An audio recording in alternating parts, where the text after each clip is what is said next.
hello. Oh, I didn't. Oh, I thought I clicked myself to show up. Oh no. I should have put myself on the little stream deck thing that I have. I didn't open fishing. Oh fuck. Oh my gosh. Hello everybody. I'm a streamer. Congrats on your 5 years of being a mod.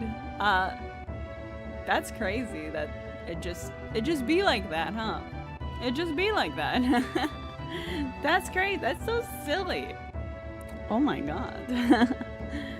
Hello everybody though. Hello. I woke up really early today. Not like intentionally. I started streams. I scheduled the stream an hour later than normal. Because I wanted to sleep. And then I'm just like, oh, it's 3 o'clock. I wake up, you know? It's weird. It's not working the way I thought it would. I'm still on vacation. So we will see how far we can get an Ace Attorney today. Well, maybe. I'm not sure. Depends how long my voice holds out. Is the real determinator for how long Ace Attorney goes on for. Wait, there's more than one layout for a stream manager? Oh my god. I don't really look. I keep the dashboard open all the time. Maybe I should hit that pre-roll button. Maybe I should be a proper streamer. Let me get hit by ads, idiots. Oh my god. 72 months.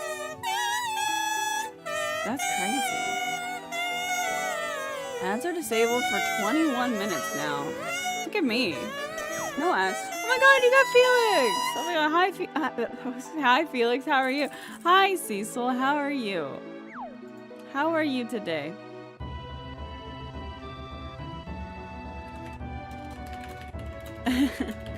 I spent yesterday so I spent like how to explain this? I've been working on my comic, and I finished lining all of chapter 1 for the most part. I have like one panel I need to clean up, and then there's like one other panel that like sits in the back of my mind, and I'm like, I don't like that one.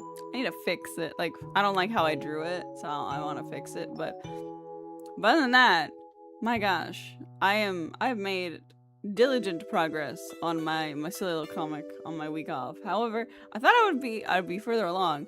Being only able to do like 3 or 4 pages in like a whole night in like an 8-hour period kind of sucks. It makes me feel so slow. That's crazy. And just for line, it's gonna be colored. My god, it's gonna take forever. It's gonna take me forever. Why did I do this? Why did I do this to myself? I'm just a little silly with it. Why can't I just keep running ads? Why can't I just like run like millions of ads and there'll never be ads for the stream ever again? No ads for anybody. Ayo, they got anniversaries for everything? 54 months. Tara is a mod for 5 years. Emma's a mod for 54 months. That's crazy. That means 54 months ago, I was in the trenches of progging. Because I remember giving Emma the mod tool because I was, like, progging Raid in Party Finder. That's crazy. That's crazy. Oh my god. Hi, Emma. How are you? Welcome. Also, if anyone's curious, the music thing is broken right now. I'm not sure how to fix it. My normal fixes don't work, so I'm not listening to Right Here by whoever. I'm listening to the Final Fantasy VII soundtrack by Nobuo Uematsu. But I think I might have to log into my Last.fm account because it's the way this works is it's like a thing through one thing that works. It's like 3 things holding hands, and the thing in the middle, I don't remember my login for it because I logged in one time to make this work, and it was like, you've tried logging in too many times. And I was like, oh, okay. I'm doing okay. That's good. That's good. I'm glad. I, too, am doing okay. I feel a little frazzled today. Not like, that's not negative, but like, ooh, brain kind of everywhere. Like, probably shouldn't have sat on my phone for the last 2 hours. Now I'm probably all like wired up for the day, you know? I probably should have just got out of bed and finished the panels that I was like, oh wow, there's so like I finished lining all the panels, and And but there's one that I need to clean up, and there's one that I want to fix because I did it, and I was like, this one's awful, but I gotta move on, you know. And I wanna fix those too. But the bed was so comfy. The bed was so comfy, and Felix was lying on me, and I was just laying there having a wonderful time. Hi, Danny. How are you? Welcome, welcome to the stream. You're right. Bed soft and warm, world hard and cold. Yeah. Well, right now my world is actually pretty chill. Like this is so like last time, the last few times I took vacation, it was like, oh, well, I'm gonna go spend like a week in Toronto, or I'm gonna go to this event, and this time I was just like, I'm just gonna stay home. I'm gonna do whatever I want, whenever I want, and I'm gonna keep my sleep schedule the same. And I'm just gonna stream, and I'm gonna do like all the normal things I would do if I'm not at work, but like when I'm not at work. And they really do got streaks for everything they do, and I feel so rested. Like I feel like I'm like a new person. I'm like I've been reborn, but I'm just gonna lose everything I've gained when I go back to work in like a couple days. But it feels so good. World is fine. World is okay. I get up and I go look at my feeds of the internet, and then I open Clip and I get a good video going, and I start drawing. And that's all I've been doing. Ace Attorney is the only game I've played. I'm doing hot. I bet. Is it cooling down at least? Like it's like nighttime, right? So hopefully it would be chilling out, right? Hopefully. Does the Netherlands have air conditioning in their houses? Like the rest of the like Europe is always like I'm dead, but like I don't know about the Netherlands because like Germany doesn't have air conditioning, and like the UK doesn't have air conditioning, but like does the Netherlands? Hell yeah, I've been living a great life. I've just been drawing. Literally just drawing. Literally this bitch ain't putting a pencil down. Everyone's like, pick up a pencil, and I'm like, don't take it from my hands. Not my pencil. Don't take my pencil. Only a portable one? Oh. I have a... What do you mean they don't get air conditioning? I mean, like, have you ever talked to anybody who lives in Germany or like lives in like the UK or like in a bunch of places in Europe? They don't have air conditioning. So when there's a heat wave in the summer, like Teo doesn't have air conditioning, and he just kind of raw dogs heat waves, which is insane. Yeah, and the houses are built to hold heat because it's not supposed to get that warm up there, but global warming. They really just die during heat. Yeah, Teo just dies during heat waves. Yeah. Mine's a portable one, but I have a portable one that has like 2 hoses, and it costs like $800, so it actually cools my apartment. Doing okay, hope you're well. Side note to what we talked about on Final Fantasy earlier, like a week ago. Good news, it seems Vic McMahon is in deeper legal trouble due to the leading evidence. Oh boy, I love it. I watched another documentary, like just a YouTube one. And it talked about the legal stuff that he just got into, like that, you know, that popped up all of the like, oh, he has to resign now and stuff. That shit's fucked up. The fact that you can read 100 files of evidence about what this man did to one girl, let alone there's probably multiple other girls. It's crazy. All I really know about Vince McMahon is that he's a dick, so I hope they get his ass. I think his ass is going to be sufficiently got. Also currently feels like 24C, but humidity is so fucked. It's humidity is like you're like, oh, 24 Celsius is kind of like a little bit above room temperature, right? Like 21 is like room temperature for like the average place.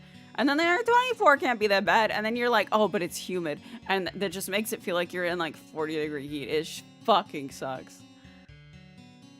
Sadly, it wasn't for that case, apparently. He sold WWE to TKO in a fake sale so he can still be in legal power and fuck over investors. Crazy. It's 19 Celsius and 45% humidity currently for us. Yeah, we don't need the air conditioner on. But it's nice, and yeah.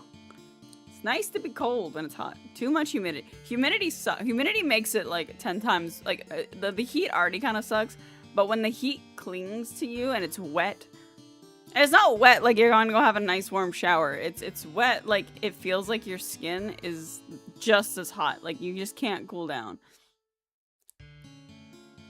And if it gets too humid, it's suffocating. So it's like sometimes you'll be like inside your house and you're like, okay, it's hot. And then you like, but you have like some fans going and whatnot. And you're like, okay. And then you go outside and you're like, that happened to me. It was like one time it was super bad. My first apartment I lived in was air conditioned. Like it had central air because it was on top of a business. So when the business ran its air conditioning, I got air conditioning. And when it was a heat wave, they were typically running it. And I remember like being in the apartment and I had to like leave for work.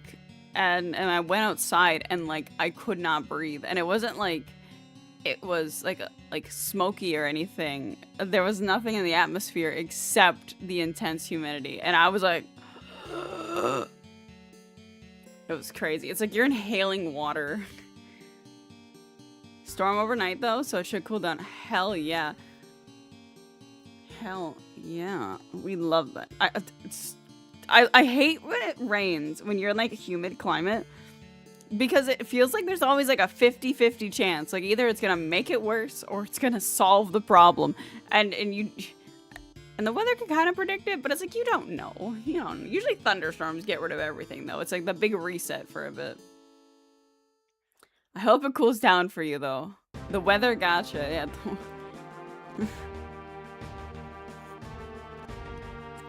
I don't know what kind of heat you get, Emma, where you live, but like I'm right in like the middle of the Great Lakes, so it's always humid. It's like we swing so rapidly where I live, where we get like -40, and then we'll get like +40 up to like what feels like 50, and this shit sucks. It's hellish. Why does it gotta be like that? Weather gotcha is just Dutch weather in general. Alright, I'm going to open Ace Attorney though, because it's almost been 20 minutes and we've been yapping. Oh my god, someone's playing Street Fighter. Oh, it's Riley, of course. Why wouldn't it be? Oh my god. Someone's playing Street Fighter. That's silly. I'm such a silly. Teehee. Also, reference for humidity is 64%. Yeah, that shit sucks. That shit sucks. I live in the mountains, so you would think it'd be nice and cool, but it's 80, which is about 27. Yeah, but like, it would be way worse if you didn't have mountains, right? Like, those mountains be... Where is Apollo Justice? Why is it behind everything and not coming on top? Come on! Not in that way, though. Let me just... Oh god, there's so much sound. Where's... Stop. Okay. There we go. Come on, Apollo! It's been hitting 80 like every other week. It's out of control. It's crazy. This shit sucks. I hate heat. Actually, in all fairness, where I am right now, it hasn't been that bad. Usually, like the last 2 years we've had this air conditioner, we've put it in like early May. And in all due respect, it probably doesn't need to be in right now, which is insane. There's been some really bad like single days, but it's never been like, oh, this week is gonna kill you. So it's been all right, but I'm sure it's gonna get bad very soon. But anyways, let me just hide the fish and get your fishing in. But yeah, Ace turn. Last time we stopped, there was like a revolution, and I remember I had to do like 2 more things I think before going to like I'm assuming the next day trial, and it was just a lot of talking, and I didn't want to keep talking through it. Oh, I didn't think it appeared. Yeah, it's on hide. So if you fish when it's on hide, it pops up, and you get fish. So, yeah. Also, is this? It's cool. I just turned my volume up way too high. How's the game audio looking? Okay, that's fine. A good feature, yes, a good feature. Okay, well, what am I doing again? Question the queen about Amara. That's what we gotta go do. We gotta go to the audience chamber. I gotta remember everyone's voices. May 18th. Goron Palace. Audience chamber. You! You're a good feature. The Royal Guard isn't around. That is utter hooey. You cannot continue to deceive the people like that. Rafa, justice is much more than simple speaking the truth. Is that Princess Rafa and Queen Garan over there? You deceived me too, Mother. How can I ever believe a word you say again? You nincompoop. And that's hilarious, calling your mom a nincompoop. Your mom the queen. You nincompoop, Mom. You don't understand me. Your benevolence. I couldn't help it over here. You impudent. Ow. Are you okay, Mr. Wright? I can't believe she actually punched you. Yeah, I'm used to it by now. What's the matter with the princess? It sounded like she was arguing with her mother. Maybe it has something to do with this picture. Rafa said she had to ask her mother about some secret or another as soon as she saw it. So then, does that mean that Princess Rafa knows what really happened? That Amara wasn't assassinated and is still very much alive? It would seem so, and she doesn't seem to be taking Garon's lies very well. But that's no surprise, considering how much Rafa reveres her mother. That would definitely cause her a great deal of anguish and sadness. Eavesdropping, are we? How very rude. Hi, Felix. Eavesdropping, are we? How very cute. You there. Are you not Dirk's son? Oh, nice to meet you, Your Eminence. Hi, Felix. Chat says hi. Felix. He's either hungry or desperate for some water. And I already gave him some water before I started stream. Would you like to lick the condensation off this water bottle?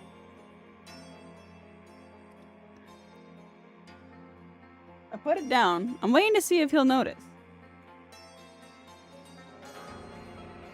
I don't think he's noticed. Danny says hi to you too, Felix. He's rubbing on my bag. Felix, there's a spot for you to come up here, like right here.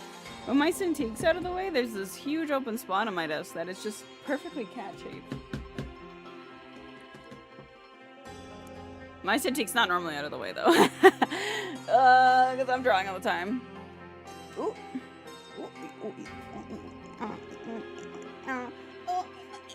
Come on, little cat. I'm gonna pick... Where you going? He wants water. He wants water. And he's sufficiently hydrated. I gave him water a little bit ago. He's too spoiled. Oh, nice to meet you, Your Eminence. We're actually here to speak with you if you could spare a moment. Amara's alive!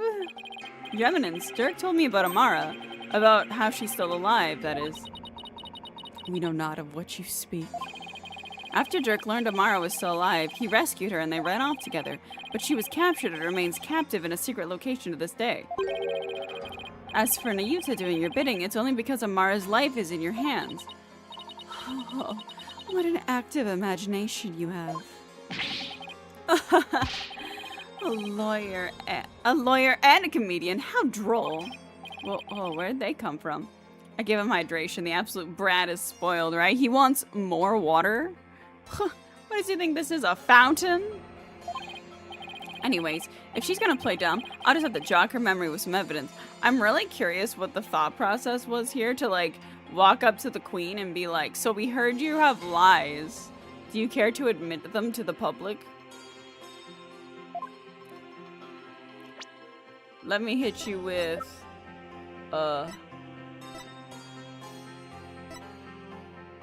this pictures. Well, wait, no, I have to, fuck, I was like, this one. This lady's picture. Your Eminence, I asked that you take a look at this photo. Why, that's... The thought process was no. Yeah, this is a bad thought process. It's a photo of Amara, and here you can see a law book bearing the mark of the Defiant Dragons. I believe you know what that means.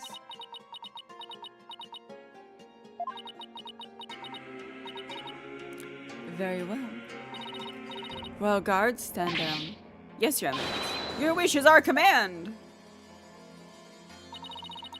Seems there's no need to perpetuate this charade any longer. We shall speak of all we know. Amara's alive! So then you didn't... So then you admit that Amara is still alive.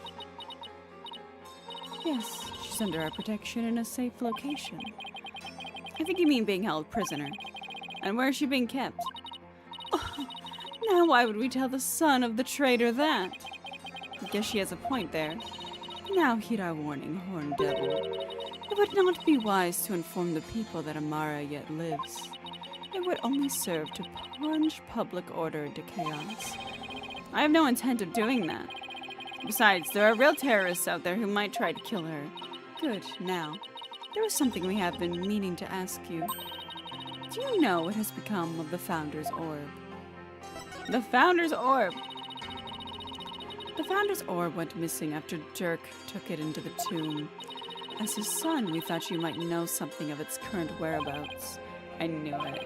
I suppose I should thank you for that free running tour of Quran. That was the Royal Guard's own doing. Nice try, lady. But now you're definitely not getting the orb ever. Why do you want the orb so badly anyways? Because it would be most dangerous in the wrong hands. It must be recovered. Is the legend true? Can the orb really impart spiritual power? Are you worried that someone could overthrow you with it? The Holy Mother's power is without equal. Should Her Holiness once again return to our world, she could conceivably bestow great power upon the one who unlocked the orb's secret. I guess it makes sense, considering spirit channeling is a fact of life here. So we ask you, Horned Devil, did you receive the Founder's Orb from Dirk? Does it look like I did? So you have to play games. So you like to play games, do you? Royal Guard. Guard me! Yes, Your Eminence? Search this devil and his belongings. What? At once, Your Eminence! Don't move! You're only making this harder on yourself! Yikes, cut it out. Ugh, what the? Oh, Felix, you stinky boy. One sec, I gotta go. This cat is smelly! Never a smellier cat have I ever smelt in my life. And he obviously just was like saving it. He was like, I gotta wait to use the litter. Go live! He had poop hanging from his butt. Oh no! He can't even poop properly, sir.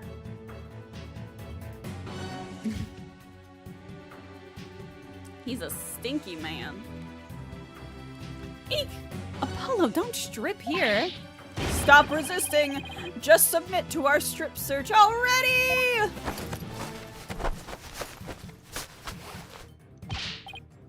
No, wait. Hey, cut it out!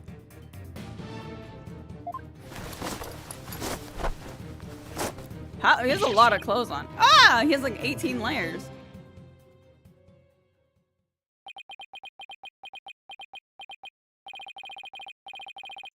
Rest in pieces, my poor, tattered dignity. There is no sign of the Founder's Orb, Your Eminence. So, you have hidden it somewhere. No matter. We shall recover it one way or another once you are found guilty of abetting the accused. Dirk was right. She really is bent on getting the orb. Mother! Looks like the princess is back. I took a stroll to try and calm myself, but I find this situation unacceptable. The people must be informed about Queen Amara. So she does know about that. Rafa, you do not possess a clear grasp of how a government and its people interact. There will always be secrets that must be kept from the ignorant masses. How is it question mark? Yeah, it's all, I don't know why they do that a lot in this, where it's like, oh, it's a mystery person, but it's like, oh, it's like the most normal person. Like you walk into the office and you get a question mark, and it's just Maya, right? Like, hey, Scorch, how are you? Devilishly fishing for fish in the pond. You have little faith in our people, Mother. but it is the royal priestess's duty to always speak the truth. And as such, I cannot remain silent. I will not. I guess there's just a way of letting you know it's someone who just arrived on the scene, yeah. Instead of just writing, new arrival! New challenger. I feel like this one does it the most, though. Like, it's always like, oh, there's a person here. It's just that, you know? The truth, you say? Your mind has been poisoned by the barbed one.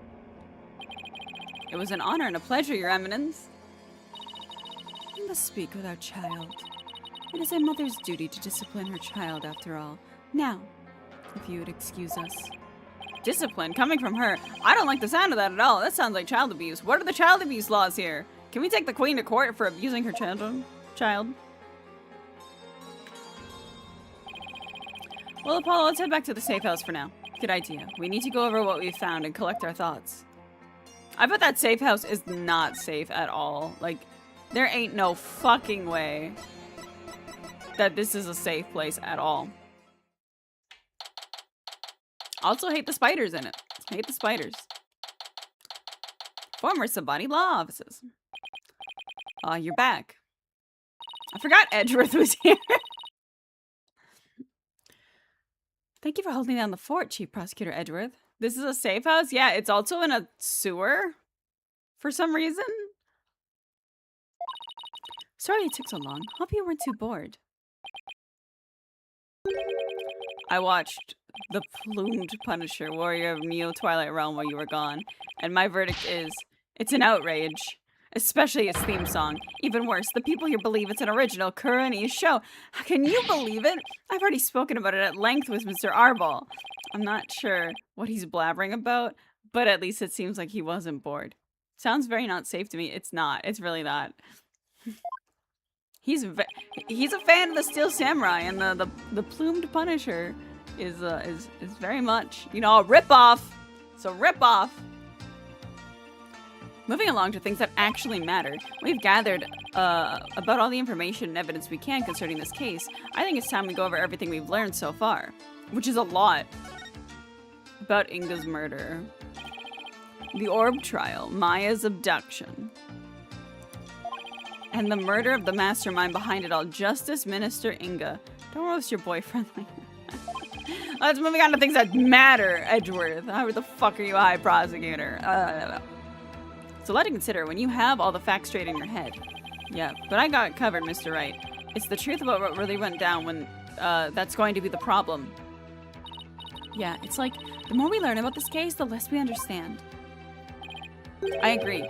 There's a deep darkness enveloping this case. I'm almost afraid of what we will find once we lift that black veil. Suffice to say, the real killer is certainly waiting underneath. The real killer, huh? Now, that's $1 million question. Who killed Inga, and why? Think, Apollo. Who would you say had a motive to commit this crime? The Queen? I, for one, am drawing a complete blank. Naina? I want to know how the killer slipped into the tomb, killed Inga, and slipped back out. Good luck with the case, but it's time for dinner. Have good dinner! Without ever being seen. That's a bona fide locked-room mystery right there. Well, we've collected plenty of evidence and statements. I just hope the rest comes out in court. It'll be a thinner tightrope than usual, that's for sure. Amara's assassination. This case has one big fly in the ointment. In order to prove Dirk completely innocent, we also have to exonerate him of the crime committed 23 years ago. Amara's supposed assassination. Right, we know Amara's still alive, but Dirk could still be charged with plotting to kill her. He couldn't discover the truth, even after 2 decades of investigating, so our biggest hurdle is going to be the complete lack of evidence. The Fire made sure of that. To only kill Apollo's dad, and not his stepmother. Mr. Wright, have you ever won a case without any evidence? No.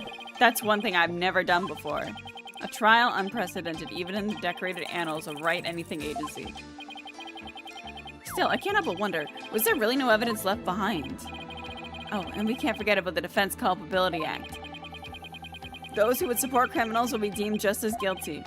In short, if Dirk is found guilty and is sentenced to death, we'll likely join him in a very public execution. Yeah. beat the charges or die. I like that they had to raise the stakes. Like, this is now a death game. Like, we've just entered Danganronpa. Like, it's fantastic. What kind of crazy upside-down legal system is this anyways? Wait, is DCA still around? Yes, it is. This is the last case of the game. And we're hopefully gonna put an end to it, but who knows? I thought there was a revolution. Right now people are revolting, but the revolution is not concluded. You know, we're like in the starting, like not the startup of it, but like the public unrest portion, where you know, people start going up the town hall with pitchforks and torches. You know, that part, and demand change. But we have a big case to solve. The Justice Minister's... Okay, so this case has been like 2 separate trials. So the first one was like, oh, my voice is so raspy today, and I'm not even doing that intentionally. The first one was, for this case, was, there was a guy back in Japanifornia, America, who wanted this orb, and we were like gonna stroll up to this place and talk to this archaeologist and be like, hey, so there's this orb you're supposed to give us, but he was dead. And there's this whole conspiracy for the orb. We were supposed to get the orb. It was its own case. It was a fun beginning. And then Maya has been kidnapped. The queen has some stuff there's a lot actually happening. There's a lot in this conclusion, actually. It's very hard to do, but there's a revolution in Quran, and it's picking up speed. The queen is a little evil. The justice minister, who was very evil, is dead. He got killed in a tomb by potentially Dirk. It's hard to think that it wasn't Dirk. There was the old queen who was assassinated that Dirk got framed for, but she's still alive. She's kicking. She's probably Rafa's actual mom. And yeah. We're learning stuff about the other prosecutor a little bit, why he's kind of a dick, despite him and Apollo being like adoptive brothers. Dirk is Apollo's real dad. Yes, Dirk is Apollo's adopted dad. Sorry. Jove this man is Apollo's real dad. Dirk is his adoptive father. This is his adoptive brother. This is his adoptive uncle. But yeah, there's like 3, 4, 5 different plots all kind of coming here, and I did look at a walkthrough, like the titles for it, and this is a very long day 2 case from like all of the bullet points sections that were there. So there's a lot to unravel for the final case, but there's not a day 3, so thank God. Thank God for that.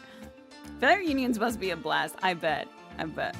Also, when I say like I look at a walkthrough, I look at like the table of contents for the day, and I just kind of like look at how many bullet points there are and then try and see where I am, and then I'm like, oh wow, that's how far into this I am, and then I don't look any further.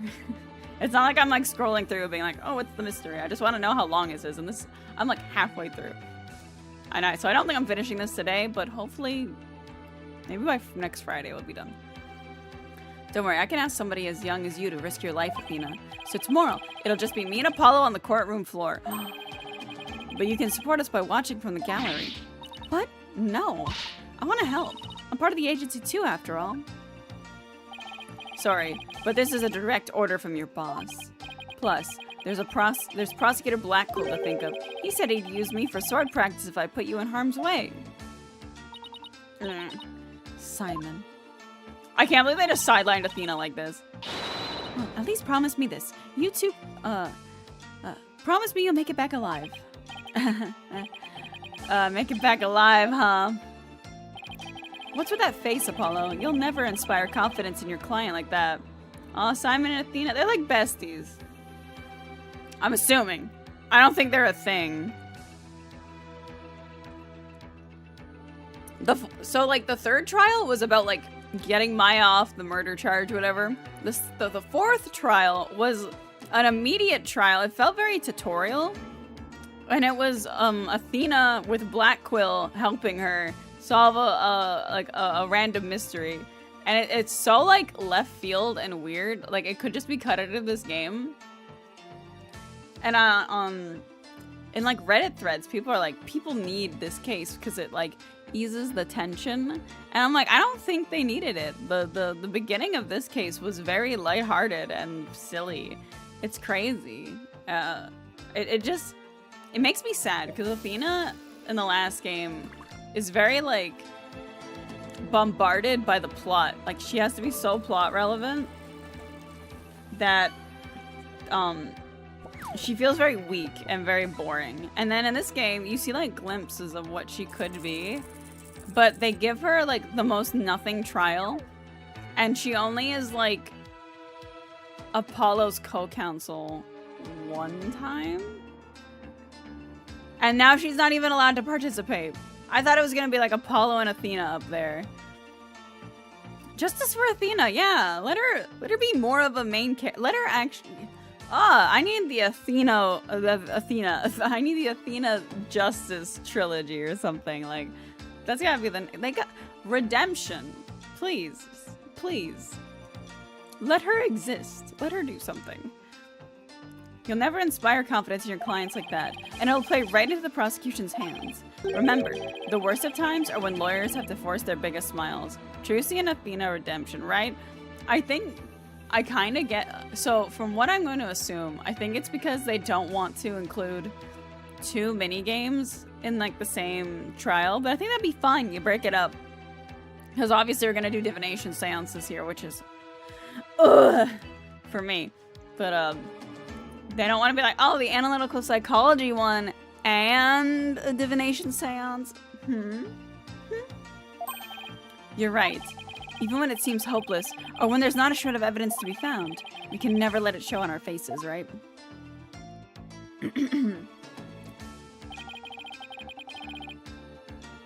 Will I actually be able to do that tomorrow? When push comes to shove, will I be able to force my biggest smile? My biggest smile is in. I can't make my face go any further.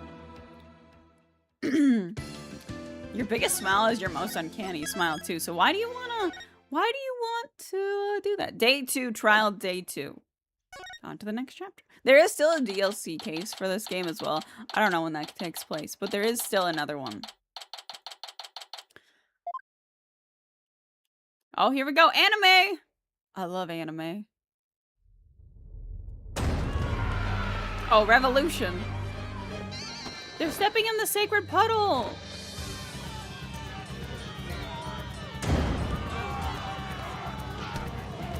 This again? Wow.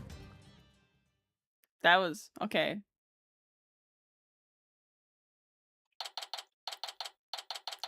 May 19th, 9:28, High Court of Khura'in. Accused. Lobby. It's complete chaos outside. Let's just say the Defiant Dragon supporters demonstrating for Dirk's freedom have taken a very special interest in the outcome of today's trial. They look about ready to string us up if we lose. Trials here are pretty much like the ones back home, but with one major difference: the divination seance. The victim's final moments will become a matter for deliberation. I've heard about that. But they haven't stopped you from winning your cases here in Khura'in.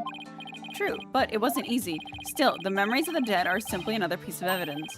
There's always a way to deal with them if your client is truly innocent. Well, I know Dirk is innocent, but... I have one more big secret. Apollo, in court tomorrow, you may find yourself faced with a truth that is difficult to accept. But I know you, and I know you can handle the truth, no matter what it turns out to be. He set the fire! He indeed set the... I'm gonna assume that he set the fire and killed his dad. And that's why he adopted him. I know that because I believe in you. You're my son after all. That's my... I don't know that for a fact. I don't have anything to support. But reading that right now, I'm like, I think that's what it is.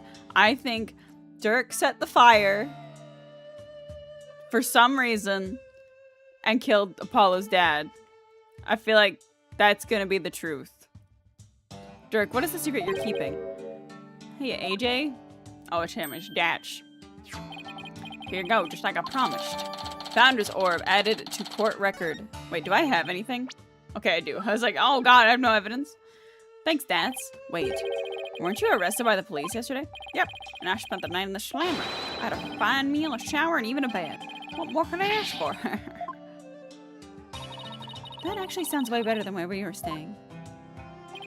Just remember, AJ, if Dirk's found guilty today, well, I'll probably be found guilty under the Defense Culpability Act too. Yeah, Nayuta said something to that effect. That witch Garan wants to take advantage of the today to crush our revolution once and for all. The fate of the revolution and every Kuranese person rests on this trial. We're counting on you, AJ. We'll be fine. I'm going to win this one. You'll see. The trial will begin shortly, Apollo. Let's make our way to the courtroom. Right. There's going to be an anime cutscene for that. The walking. No. May 19th. High Court of Kuran. Do do do. Boom boom boom. It needs like the main theme sound when it does that. Let the trial of Dirk Sadmahi begin. The defense is ready, Your Honor. The prosecution is ready, Your Majesty. So it's really come down to this. Well, don't expect me to hold anything back, Nayuta. This trial will examine both the murder of Justice Minister Inga Karkul Karan and the assassination of the former queen, Amara Sigatar Karan. First, I believe we should address the murder of Minister Inga. Would that be acceptable, Prosecutor Sadmahi? Prosecutor Sadmahi? Yes, of course. Please proceed. What's with him? How very unlike you, Prosecutor. Is your mind elsewhere this day? No, not at all, Your Majesty. Are you really going to be able to go through with this, Nayuta? Well, Prosecutor Sadmahi, I would like to remiss if I failed to voice a concern of mine. Wait, the fuck did I just read, actually? What the... Well, Prosecutor Sadmahi, I would be remiss if I failed to voice a concern of mine. Okay, that's... I read that out of order. I have heard mention that you are the son of the accused Dirk Sadmahi. You have heard true. Does that fact pose some sort of problem, Your Majesty? A father being prosecuted by his own son? Could one possibly deliberate such a case without having personal feelings intervene? Yes, without question. Can he really handle this? Even if he is a prosecutor, Sadmahi going against his own father is just... How can the son of a criminal even be a prosecutor in the first place? Dirk. Fellow citizens, you would do well not to underestimate my son. He is not one to allow personal feelings to interfere with the execution of his duty. Isn't that right, Nayuta? I will not stop until my work here is done. See, all you doubters, just sit back down before you trip over your own stupidity. The accused will not take the stand without first being summoned. In any case, if the prosecutor Sadmahi has no issue with this arrangement, then let us commence the deliberation. Objection! Who? Who? Okay, the queen. One moment, if you would. Your Eminence. Your Eminence, what brings you here? Okay, 2 prosecutors on the bench. Your Majesty. It would appear that Prosecutor Sadmahi does indeed have some reservations. No, that's not true. Do you truly believe you could deceive me, Nayuta Sadmahi? One shouldn't hold no reservations if one is to stand on these hallowed funerary grounds. I have none, Your Eminence. No, it is clear we cannot leave this matter to you. We shall handle the prosecution of enemy of the crown Dirk Sadmahi personally, but remain by our side and bear witness to how a true prosecutor enforces the law. Excuse me, but is the queen going to prosecute the case? Is that, you know, kosher? Bro got demoted. He sure did. Bro got demoted in front of everybody and got to... Watch, little kitten. This is how big cats get the guilty verdict. I mean, in all fairness, given the course of the game, he's lost 3 times so far, right? So, like, he lost 3 times, and then we beat his little stand-in guy back in Japanifornia. So, you know, I think they'd be like, move over, Nayuta. It's time for the queen to give her rulings. There is no need for concern. Before we were crowned queen, we served as a prosecutor. Really? As a foreigner, your ignorance can be excused, but know this. The prosecutor in charge of Queen Amara's assassination case 23 years ago was none other than Her Eminence, Queen Garan Sigatar Karan. First your majesty, and now this. Why doesn't anyone ever tell me these things? Queen be like, off with your heads, right? She's like, she should have just been like, I'm the judge now. Get off the bench. That would have been the easiest way to deal with this. Get off the bench. I'm the judge. I'm the queen. My word is law. I heard she served as the Minister of Justice, but she's also a prosecutor. I feel like, okay, this is gonna be really stupid. I think I need both. I think I need both of these. Yes, perfect. I need both of these. Can I move one? No, I just move both. There we go. What? Okay, 1 second. I'll be right back.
Alright, I'm back. Sorry, I didn't have time to put up the VRV screen.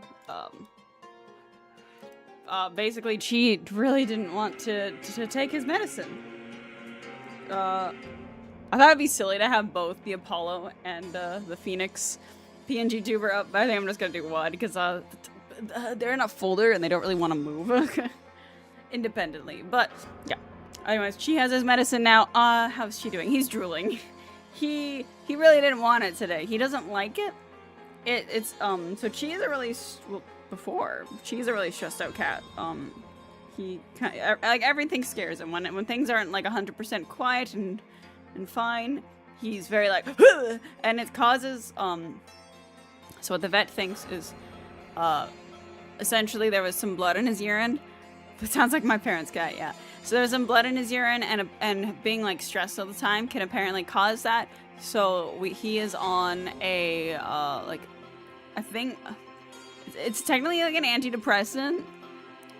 So it's kind of like made a difference to him as well. Like he's a lot more friendly, but he doesn't like it.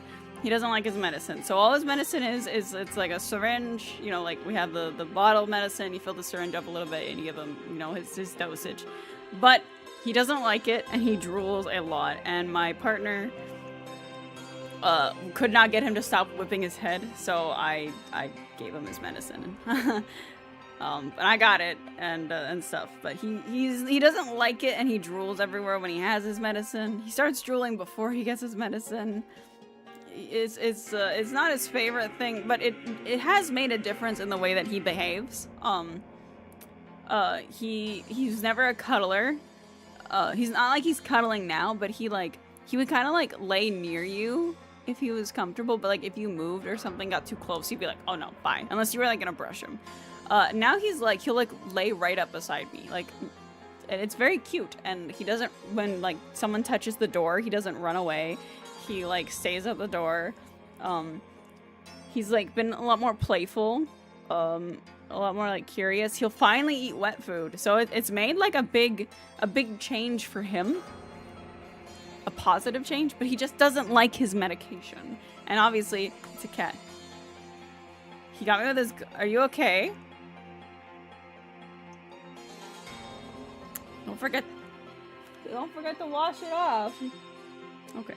He didn't get me at all. He just drooled on my hand. All right, let's get back to Ace Attorney though.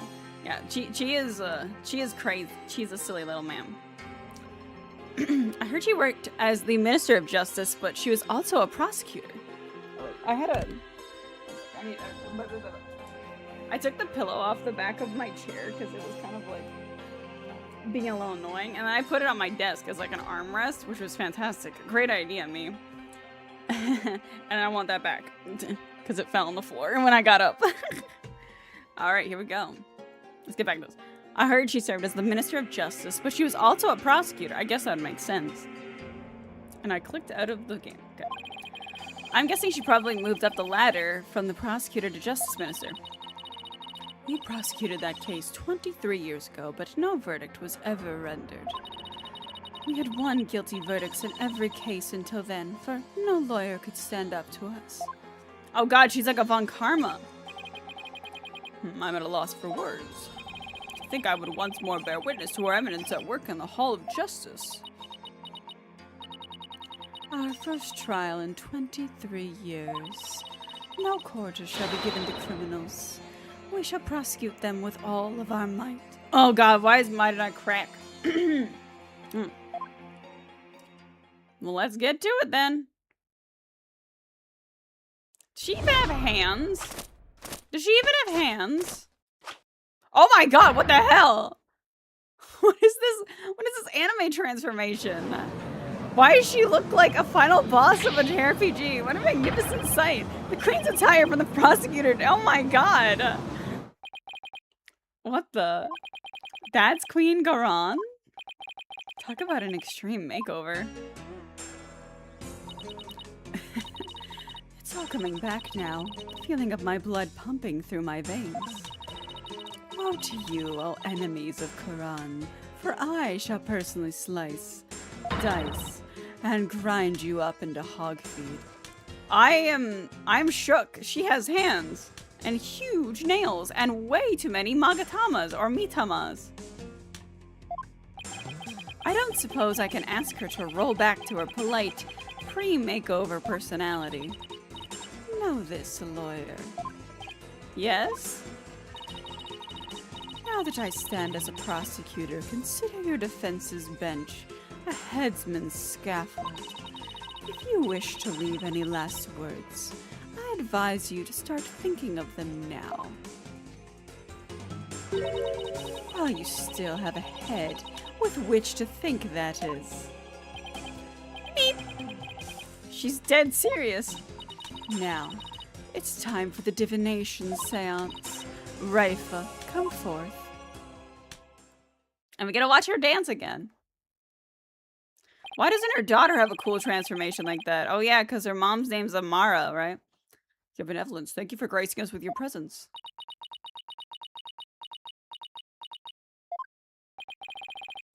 Your benevolence, I understand it may be difficult for you, but may we proceed with the divination seance? Yes, let us proceed.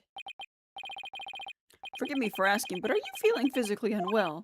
If so, I would advise you to avoid any undue exertion. Mm-hmm. Your benevolence.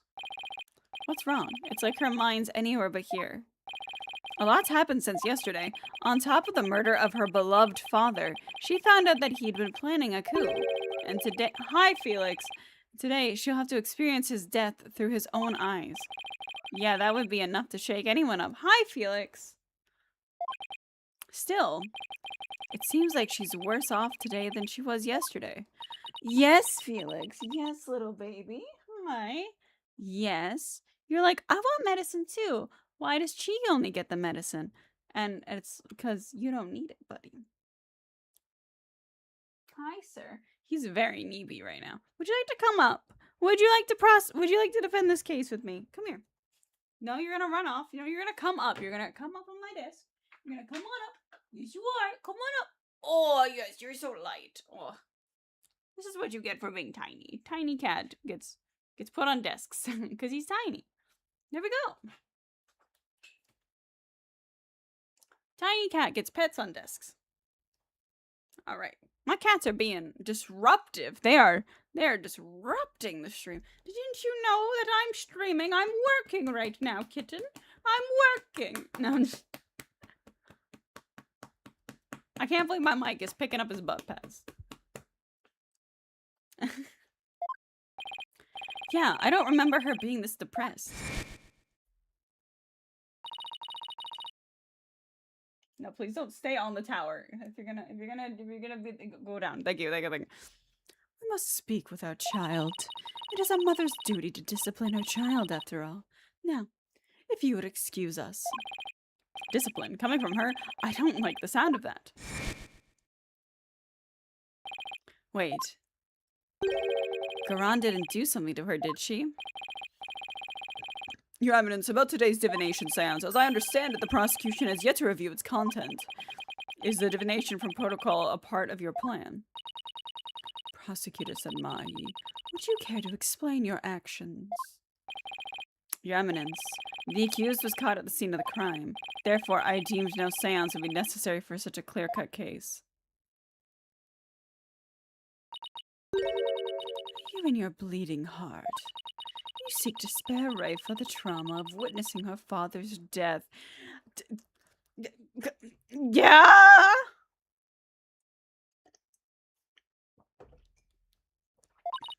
Is that why you've done this?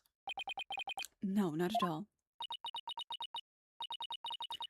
You were concerned for me, Prosecutor said Mahi.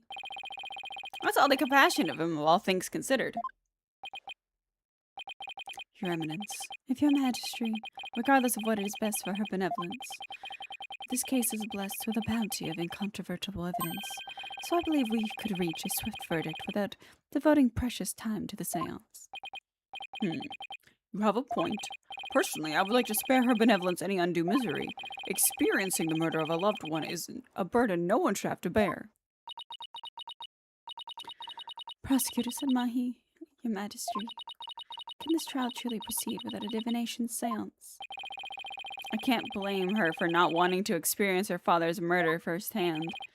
Your Eminence, what are your feelings on the matter? Shall we have her benevolence return home for such much-needed rest? We shall not.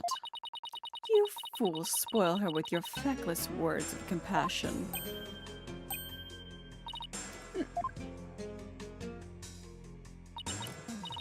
Listen well, Raifa.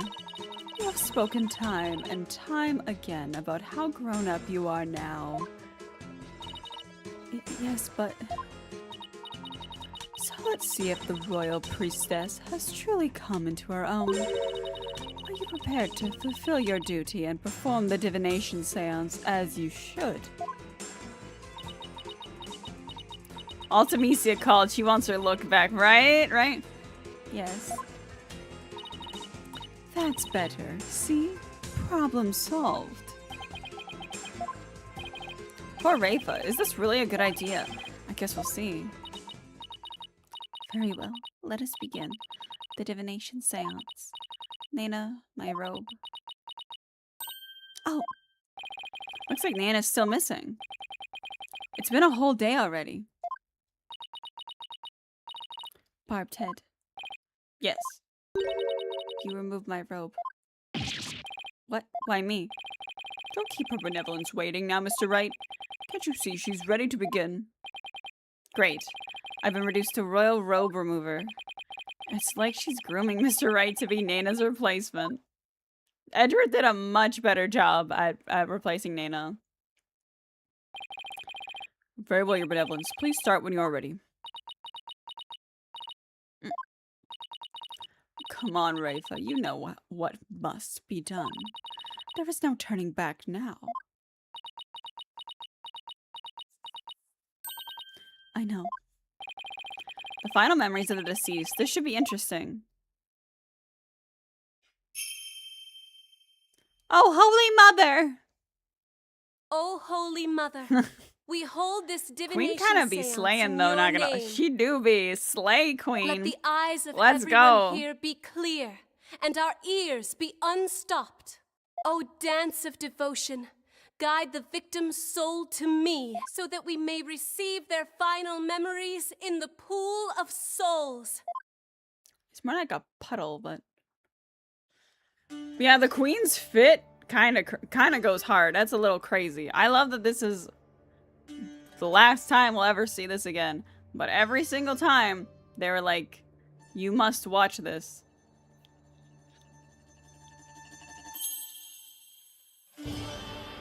We made one cutscene. We used so much of the budget for this. You must witness the dance of devotion.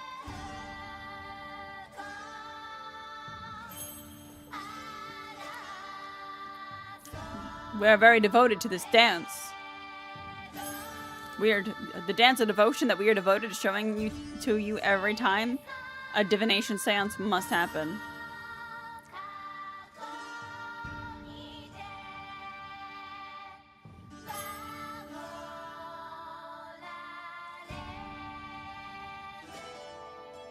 Look at her go. You know, watching this like, hell yeah, queen, hell yeah. Yeah, send the dead. I'm not a fan of Final Fantasy X. I struggled to get into it. And it's mostly a me thing. And it makes me sad too, because like, I only hear good things about 10. But there's just something about 10 that I just ping off of, like, mentally and stuff. I'm like, oh, I really want to love this game. And I, like, play it and I'm like, actually, I don't like this game. And I've tried so many times. 10 is good, but not my favorite. I've only ever gone to, like, the point where they're like, oh my god, Yuna's gonna marry Seymour. And I'm like, okay. And then I, like, don't play for, like, 7 months. And I'm like, I'm gonna start again from the beginning. I'm giving it one more shot. But, I bought it on Steam so I could give it one more shot to try. Because I really want to like 10. And before there's no memories. Oh, she's very upset. Oh,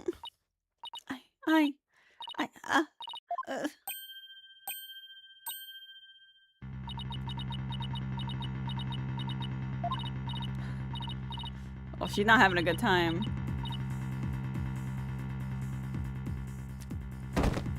She didn't have a good time with that one, okay. Your benevolence, what's wrong? It's time for the queen to do the dance. This is obviously this is unacceptable. Bailiff, please take her benevolence to the first aid station at once. This is not good.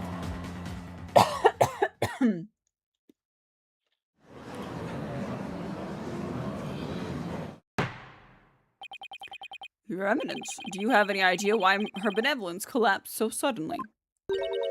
It seems she was not ready for what the deceased was to reveal. It overwhelmed her. Seance went too hard, yeah. Her inexperience and immaturity left her ill-prepared to face her father's death. And she said she could go through with it. How very disappointing.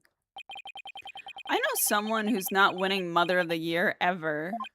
I mean, of course Rafa is going to be overwhelmed. She's still just a child. She's like 12, right? 14. Yeah, that shit still sucks. Oh, is Nana? Wait, what are Amara's eye colors? No, it's green. Okay. Anyone else have yellow eyes?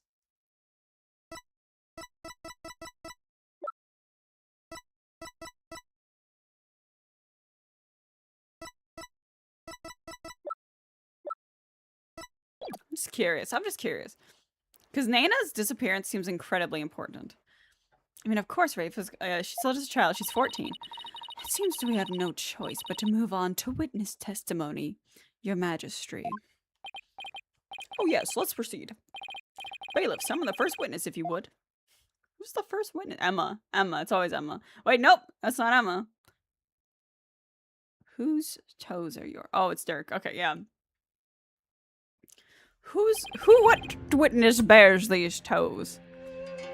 This is not the accused. It is indeed. I thought I would give him the opportunity to plead his case. For true justice is more than a unilateral presentation of the facts by the prosecution. That seems uncharacteristically fair of her. That's uncharacteristically is a really long word. Have you ever thought about that? Characteristically on its own is a really long word, but when you add uncharacteristically, that's a real, that's a, I don't know why, it looks, compared to every other word in the sentence, it's massive. That's a big word. That's a big, it's uncharacteristically long. Yeah, it is. However, should the accused fail to produce convincing testimony,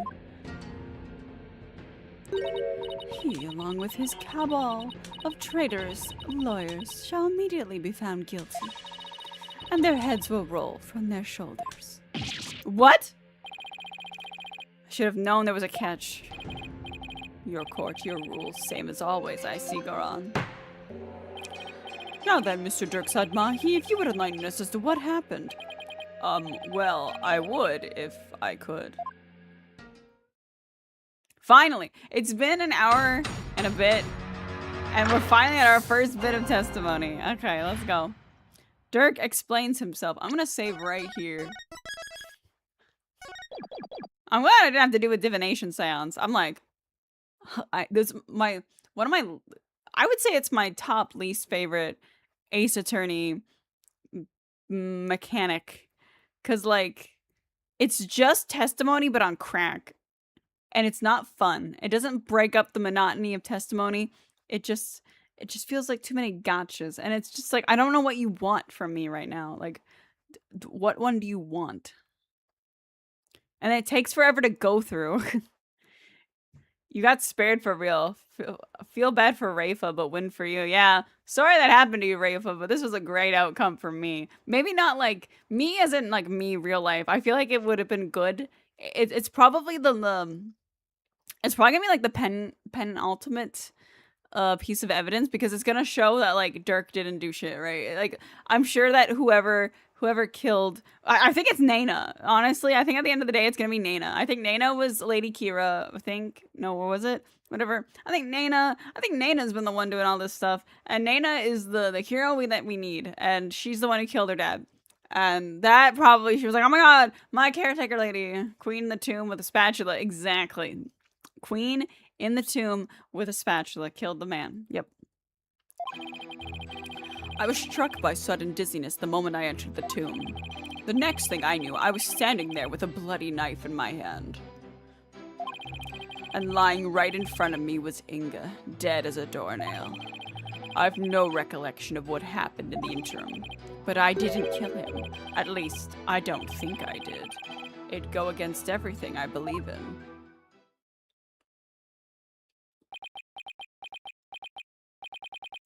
That didn't explain squat.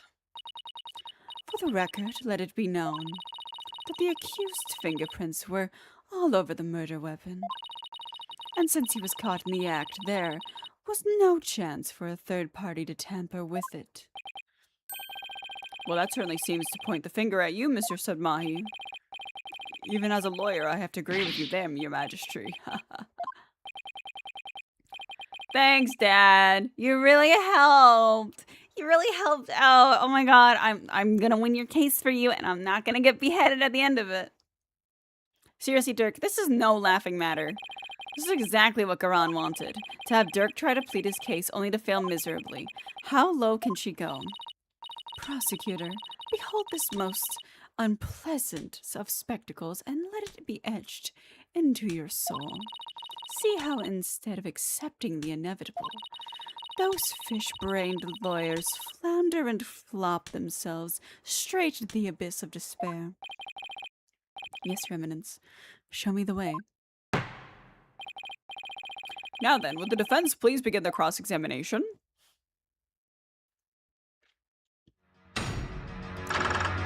Dad! Please give me something to work with here. Papa! What a terrible father. This man raised him for a couple years, probably killed his dad. That's my theory right now. There's no confirmation that Dirk killed Job Justice. But. Okay, so if that's true, then he killed his dad, adopted him for a couple years, fucked off for a very, very long time, and only came back because he needed something. He only came back to Apollo because he needed him to be a lawyer and to do all little fancy footwork to get the Founder's Orb. And here we back are in Karan, putting our life on the line for this man.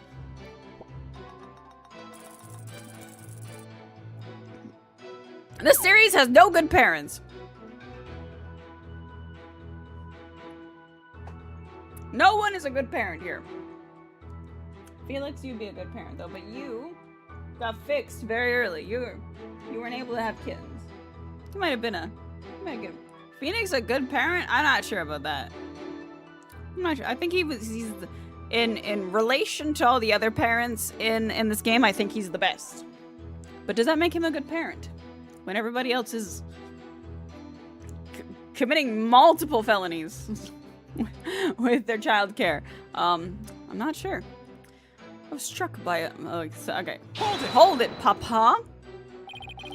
You were struck by sudden dizziness. Was it because of his illness? I mean, if everyone else is bad, yeah, I guess, yeah. The bar is in hell, so yeah, I guess Phoenix is a good father. Is that something that has ever happened to you before? I can't say that it has. Maybe age is catching up with me. I'm no spring chicken, after all. That's not the issue here. A most cutting excuse, one befitting an insidious insurgent. Oh?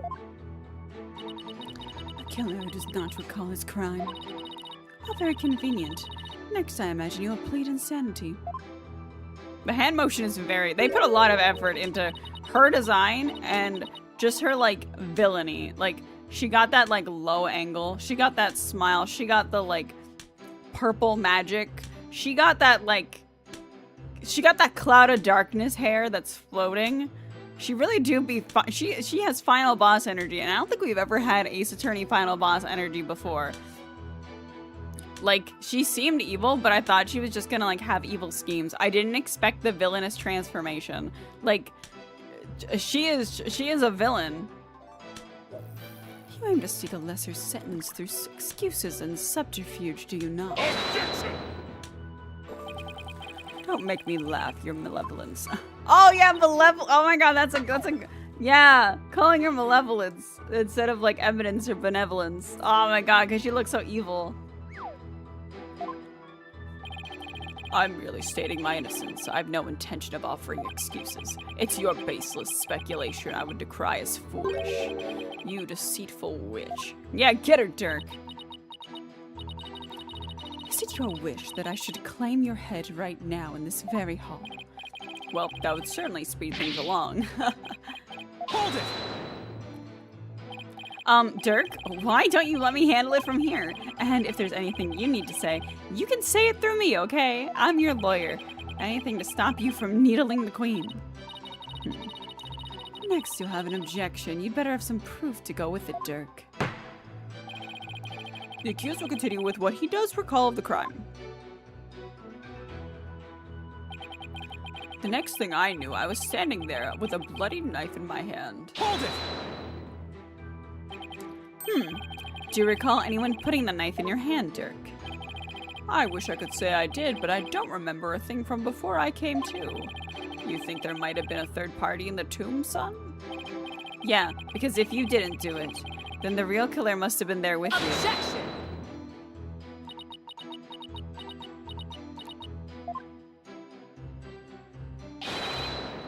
You called, Your Eminence? Did she go anywhere without those goons? Was there a third party in the tomb when you were securing it? No, Your Eminence. We searched high and low, but we found no one of the sort. And there you have it.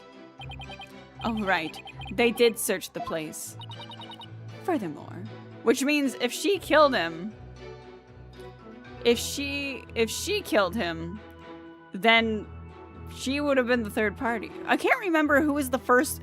So there was like Dirk and then everybody else came in. And there was 20 minutes. She guilty as heck. She guilty as heck, right? Furthermore, our guards have the entire tomb surrounded, so there's no way for anyone to escape. That's right. No one got in or out without our knowledge. Her Eminence on-site directives were absolutely flawless. Urdi Hara Kara! Do you see now? The presence of a third party is beyond the realm of possibility. The tomb was, for all intents and purposes, completely sealed off from the rest of the world. Doubtful! Doubtful! What a waste of time. How can it be any more obvious? Dirk must be the killer.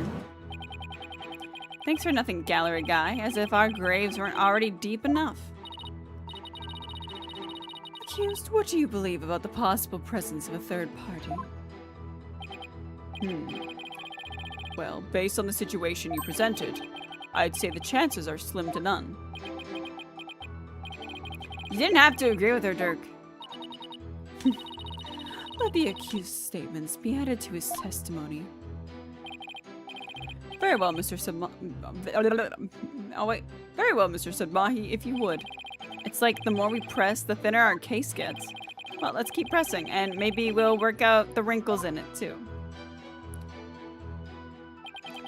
The possibility of a third party being there in the tomb is probably non-existent. Hold it! We can't prove you innocent without at least the possibility of a third party was there. Find the possible and the impossible, son. That's just what a lawyer's got to do sometimes. Isn't that right? Who, me? Yeah, you could say that. I've seen more than my fair share of trials like that. They'd start with no viable evidence, useful testimony, or any hope of winning. But through cold sweat, desperation, and a little luck, I always managed to pull them off. Right. I can see we are kindred spirits, you and I. Geez, taking cases like that must shave years off of your life. If that were true, I'd be long dead. Find the possible, the impossible. Can I prove that it was at least possible that there was a third party there? Dirk, what did you see at the scene of the crime? Let's see, I came too. He's crying. And lying right in the middle of... And lying right in front of me was Inga, dead as a doornail. Hold it!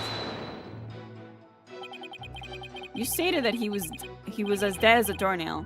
How can you be so sure? It's pretty easy to spot the difference between a soulless man and a soulless shell of a man. That's a lie. His complexion and the amount of blood at the scene made it obvious which it was. What's your words? Oh, you shall join Minister Inga much sooner than expected. You can bow your head before him and seek his forgiveness there in the Twilight Realm. If you still have a head to bow, that is. You bloodthirsty spider. What happened to you? There was still a little love in your heart 23 years ago. You even used to think of me as a brother. It seems you truly have a death wish. Is that really all you've got? Dirk, I'm begging you. Enough of the lip. Just deliver your testimony, please. Hi, Felix. Enough of your lip. Just deliver your testimony, little man. I'm gonna give him some water because he's getting really upset with me. He's like walking around like, please. My children are interrupting this trial.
Mother, I require sustenance. Felix probably... He just wants water from the tap. That's all he wants. I put my water bottle on the floor so he could, like, drink, like lick at the condensation because he likes it. But he didn't want that. Wanted... Want me to just turn the bathroom tap on. He's so... particular. He's so weird. And he was screaming. And I went and checked on Chi, and he's looking a little grumpy, but he's in the bed, so he's comfy but grumpy. You know, that's what you want to be in life, you know, comfy and grumpy. Dirk, I'm begging you, enough of the lip. Just deliver your testimony, please. Alright, I'll try, but I can't promise anything. I've no recollection of what happened in the interim. Hold it! A day's passed since the murder. Haven't you remembered anything in that time? My memory is a complete blank. It's as if that part of my brain has been scooped right out. How very convenient. But even if you have no memory of the event, your guilt is without question. There is nothing more to debate. You're forgetting one thing, Garon. I have no motive. You lead a band of insurgents that seeks to overthrow the government. I would say that alone is motive enough to slay our kingdom's minister of justice. Objection! I've declared countless times that I lead a bloodless revolution. I forbid violence and murder, even if some younger members may have a thirst for blood. A bloodless revolution? He wouldn't really have a motive in that case. Is that an important statement? Yes, it is! That was an important statement. I'd like my client to add it to his testimony. Very well then. The accused will please do as the defense is requested. I don't have a motive for killing Inga after all. After all, me and my ilk seek a bloodless revolution. Hold it! A bloodless revolution? Could you be more specific? I'm talking about dragging this pompous prosecutor here off her bloody throne. So go ahead, Garon, act all high and mighty now, because it's the last chance you'll get. You still speak of rebellion despite the charges against you. You truly are a fool. I'll prove your guilt soon enough and display your head for all of Karan to see. People will forever speak of you, not as a revolutionary, but as a terrorist you are. You're mistaken, your maleficence. I will be you, the people. It will be you the people speak of, as the tyrant who was overthrown by her own people. I wonder if you'll still be spewing such nonsense before the headsman's axe. I'm afraid I'll still be like this in the afterlife, despot? I know that self-restraint is as foreign as an apple pie to Dirk, but I'd really rather go home than to the Twilight Realm after this. At least I don't think I do. Wait, okay, do I have any evidence to present about the bloodless revolution? I mean, his body was pretty bloody.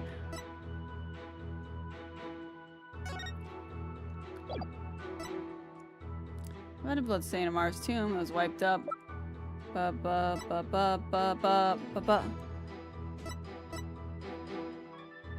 2 p.m. the channeling right. Slip through the fire. Larson, Dirk's fingerprints.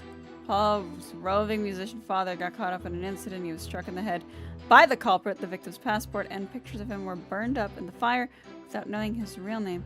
No divination science could be performed. As a son of the terrorist Dirk, Nayuta was expelled from the royal family. The idea that the sins of the father are visited upon the children are deeply rooted in the minds. A dragon never yields! I would assume the crime photo with the blood, is going to be the thing. But let's press this one. Can you state that you didn't kill him more definitively? How can I, when I have no memory of what happened? Well, can you at least state whether or not you are a murderer?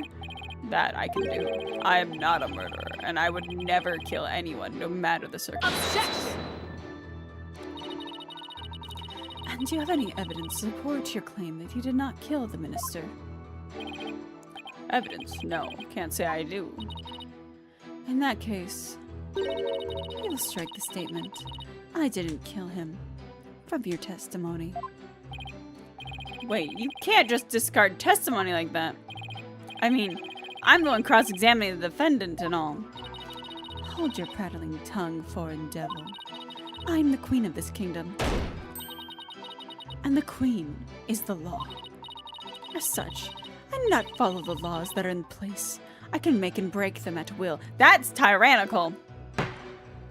Out of this course, you can henceforth the accused will refrain from stating, I didn't kill him. The law says you killed him, Dirk. Sure, whatever. It's the Garan show after all, same as always. Though, I guess there's no evidence that proves I didn't kill him either. Wow, tyrannical, right? Dirk, leave the evidence finding to me. Now please, will you stop agreeing with everything the prosecution says? Alright, I'll stick to the facts from now on. But remember, son, if you truly believe in me, you should be able to prove my innocence. Oh my god! Tara just came up to me with a picture of Cheese sticking his tongue out like a big bit. It's very cute. I would hope that she puts it in the Discord. I would hope. But it's very, very cute, very adorable. I know you can do it. He believes I'll prove him innocent, even with all these inconvenient truths. Is that what he's saying? I think Dirk might be onto something. Even the most disadvantageous facts may point the way to the truth. So don't ignore them. Think of them as food for thought. Don't worry, I know. I don't know. The worst of times are when lawyers have to force their biggest smiles. I need to remember that, no matter how difficult the facts may be to deal with. If only we could establish the possibility of a third party. But does the possibility itself even exist? Yeah, sure, certainly it does. They even... Approximately 3 p.m. Blood loss from a stab wound in the back. We don't know, like, when... Approximately 3 p.m. doesn't mean right at 3 p.m. And, like, he could have died before that 20 minutes even started.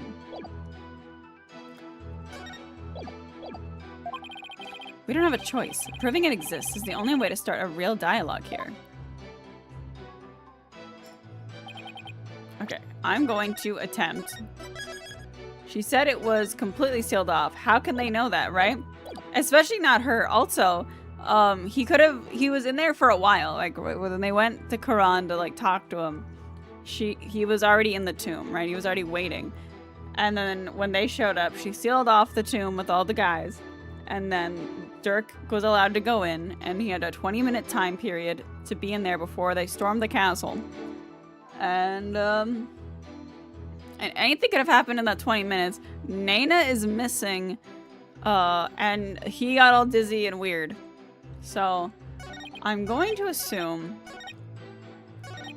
Okay, well, let me reread everything that he said, because some of it... I was struck by a sudden dizziness the moment I entered the tomb. The next thing I knew, I was standing there with a bloodied knife in my hand. The possibility of a third party being there in the tomb is probably non-existent. And lying right in front of me was Inga, dead as a doornail. I have no recollection of what happened in the interim. I don't have a motive for killing Inga. After all, me and my ilk seek a bloodless revolution. Though I guess there's no evidence that proves I didn't kill him either.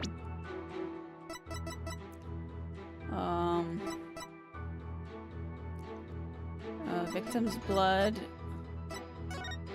Okay, blood law. Okay, I'm gonna try hitting him on this statement with all the blood things except this one. Just because I feel like that's relevant. Because I'm not particularly sure where it wants me to go. Because we're not focused on Amara at the moment.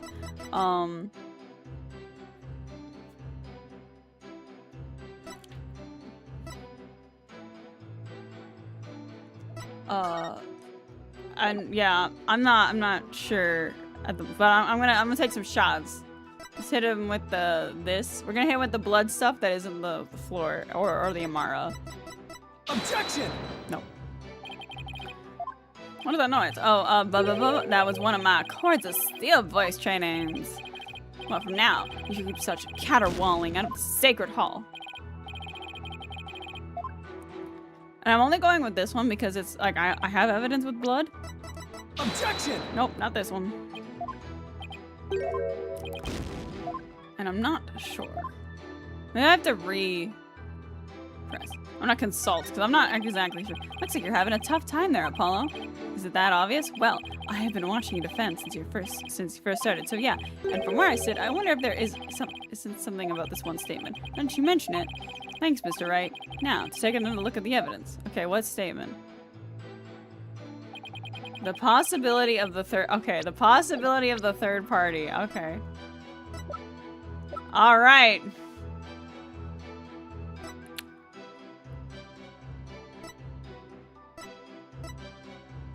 Channeling photo at around 2 p.m. Notepad.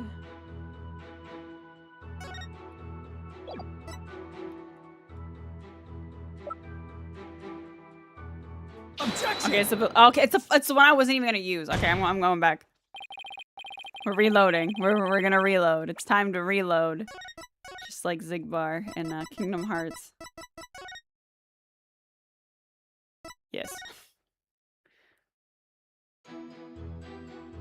All right. Bang! Objection! There we go. Your Eminence, I'm afraid this trial will not go exactly as you anticipated, because I can show you how there might have been a third party in the team. Why are you hitting me with a gun? This is how I play the game. Oh, how very fascinating. Go on. I do so love a good fairy tale.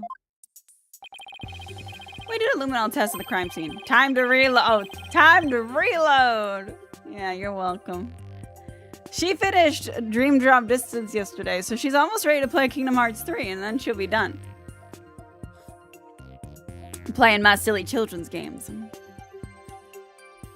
I found a bloodstain that didn't match the Justice Minister's blood.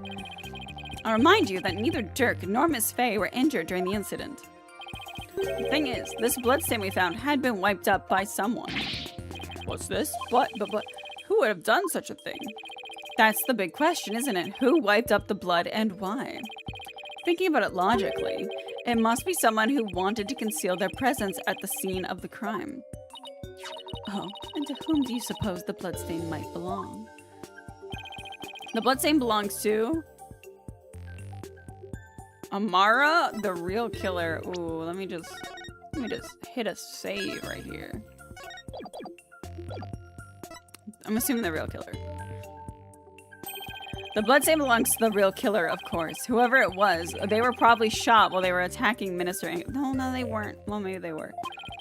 And since their blood would give them away, they had to wipe it up. I say this because we know for a fact that Minister Inga fired his gun on the team. You have the memory of a flea.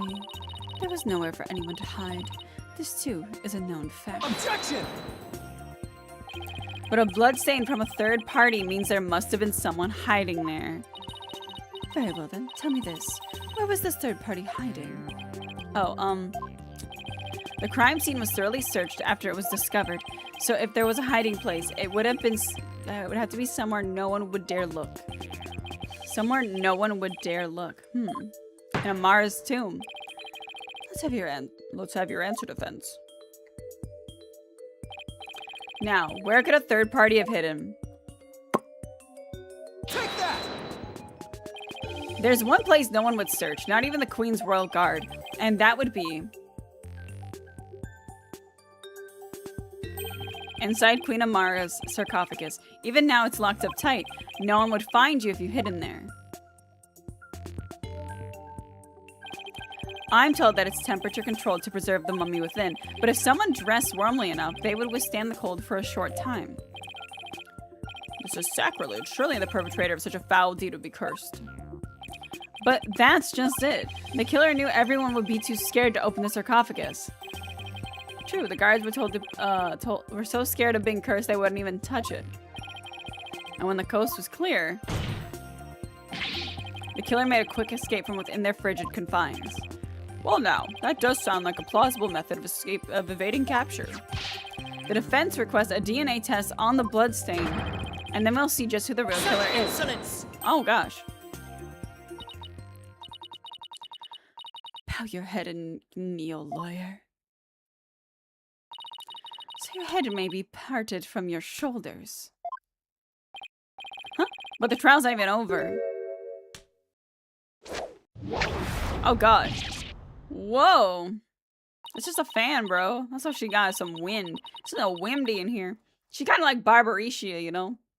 How soon you forget you are already on the headsman's scaffold. As such, could order your beheading at any moment. All I did was request a DNA test. There is no need to request such a test. Royal Guard, bring it forth now. Here you are, Your Eminence. The police have already identified the source of the bloodstain. The DNA test revealed that the blood is of the traitor, Dirk Sedmahi. Oh, that don't help our case. Well. What? But Dirk wasn't injured, so where did his blood come from? And who cleaned it up? Maybe he coughed it up? Dirk's illness. Still, there was a lot of blood. Could he have really coughed up that much? And did he wipe it up to hide his failing health? Dirk, is it really that bad? Oh shoot, you got me. Dude, go to the hospital. Pay attention, Horned Devil, for this case has already been solved. You claim that his bloodstain would lead us to the real killer, did you not? About that, I'd like to change my mind. Did you, or did you not make that claim of your own volition defense? Yes, I did. After she steered you in that direction, that is. I fell right into her trap. Do you see now the folly in opposing the very embodiment of the law? Whatever you say or do shall come to no avail. A third party at the scene of the crime is beyond the realm of possibility.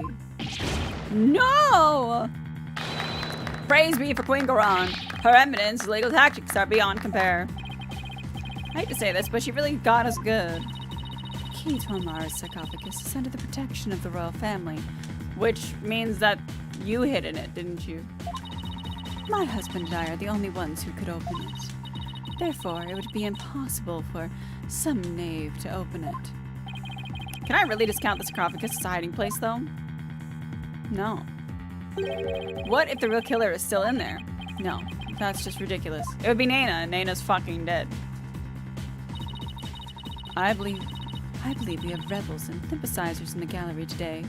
It is you to you I speak. Have you been listening?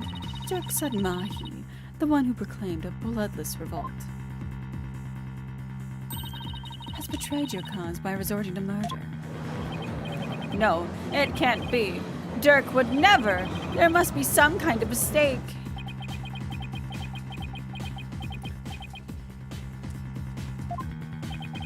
The Defiant Dragons and their sympathizers are starting to have doubts. So this is why Garan allowed us to cross-examine Dirk. Ooh. By establishing his guilt in Inga's murder, she's effectively damaged his reputation among those who support him. True, but now we have an even bigger problem. And now, filthy lawyers, you will honor your end of the bargain. Accept your guilty verdict for your failure to explain your client's actions. Huh? Now, I shall pass judgment upon the criminal Dirk Sedmahi. What's this? You shall pass judgment? But your eminence, is that not my rule? I am the judge. I am the judge and the jury. Hold your tongue. You are but a figurehead before me, the embodiment of law. Consider yourself dismissed.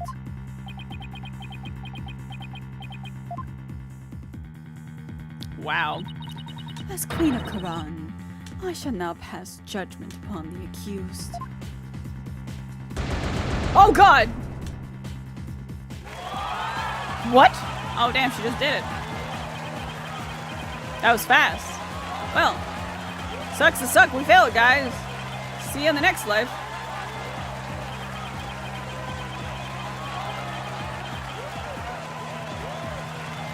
Objection! Wait. You didn't even give me a chance to rebut. Now when you've been defeated, lawyer. But just this once, I am willing to show you the depths of my compassion. Tell me why I should allow these proceedings to continue. Come, convince me. Quick, Apollo. Even if you have to bluff, we've got to keep this trial going. Show her that the crime could have been committed by a third party. How am I supposed to do that? Why don't you start with, how about the timing of Inga's murder? What? This whole case is built on a single premise, that Inga was murdered after Dirk entered the tomb. But what if that's not true? Like, if our assumptions are all wrong? It just might work. Oh, don't give us waiting, defense.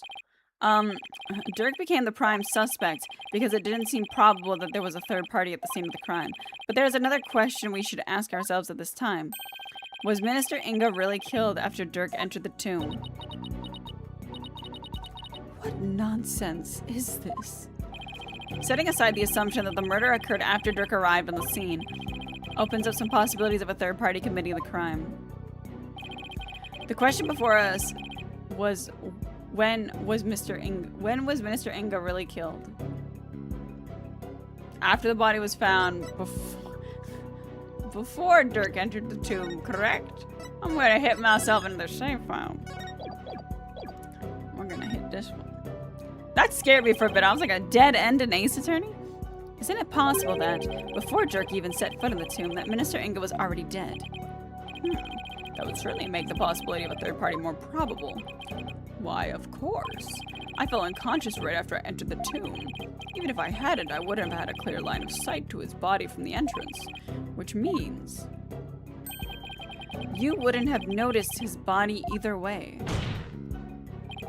This scenario is entirely possible, and so we can't rule out the possibility of a third person committing the crime. I see. Well, that certainly does make sense. So far, so good. This might actually work. Very well. I shall play along with whatever little game you have knocking around in that tiny mind. I was starting to get quite bored of all of this. I could do with a little distraction. The Queen has nothing else to do in her time. Let us hear some testimony that will shed light on what exactly the minister was slain. Bailiff, summon Rafa. Surely she has recovered by now. But what about me? Don't I serve a purpose anymore? Oh my god, the judge is about to have an identity crisis in court.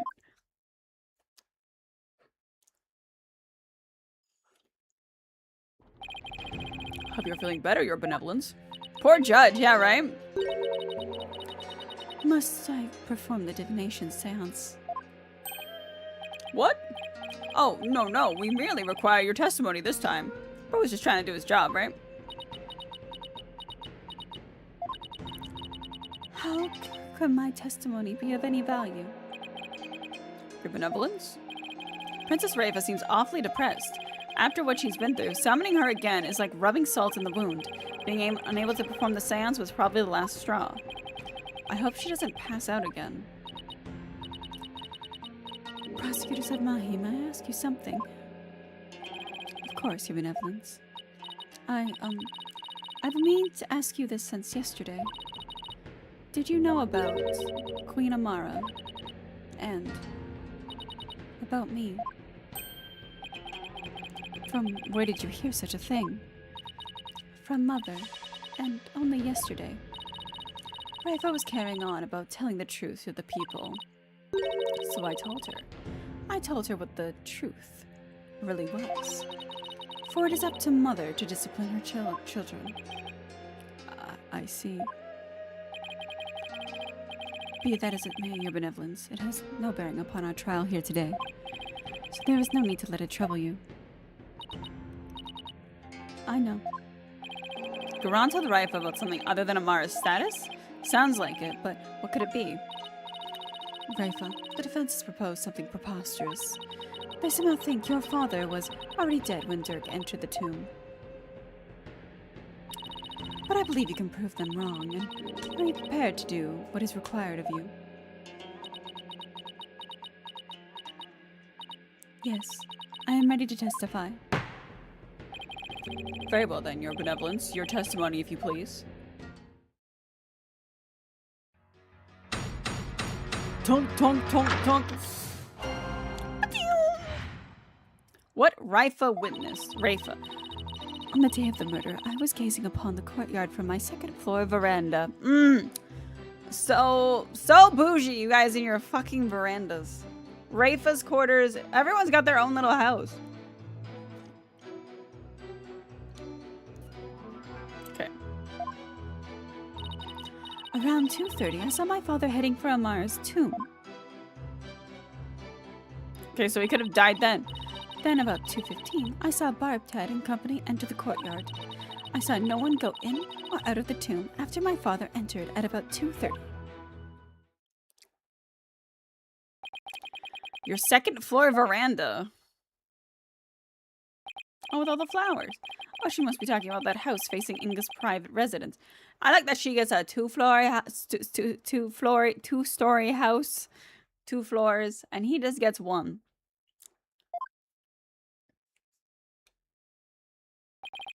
So that's the location from which you saw your father, and at about 2:30. Yes, and shortly after that, you people arrived at the royal residence. So after the minister entered Amar's tomb around 2:30, no one went in or out of there until the murder was discovered. The tomb is closed to outsiders, so no one could have snuck in before the murder. That rules out any possibility of a third party lying in wait to slay my poor husband. Or so she'd like us to believe. What if there was no third party? What if it was just her?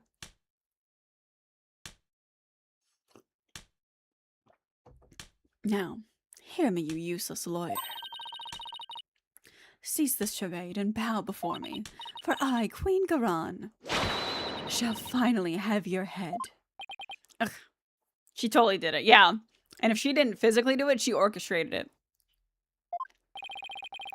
Forgive me, Your Eminence, but first, let us allow the defense to question the witness.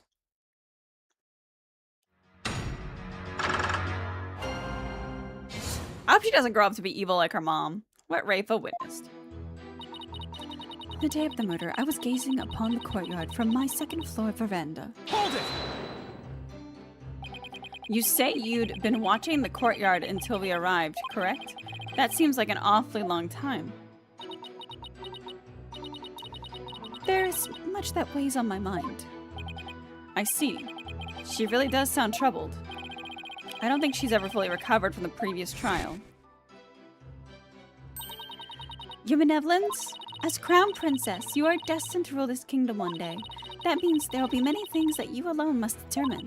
Things like how to keep your people happy, and what is true and what is false. And most importantly, what role you must play therein. I wonder if I'm even up to the task. I guess it's not easy being a princess. Your Benevolence. I'd be happy to lend an ear if you'd ever like to talk. What would you know of my woes? Do not presume to exceed your station in life. Sheesh, teenagers. Raifa is a good being at heart, I feel. Yeah, she's a little immature, you know. She called the queen a nincompoop, but I don't think she was quite out of pocket there. I think the queen's a nincompoop. When we go back over to Garan, everyone say nincompoop. Your Benevolence, what did you witness from your veranda? Well, around 2:30, I saw my father heading for Amara's tomb. Hold it! Did your father seem different or troubled in any way? Let me think.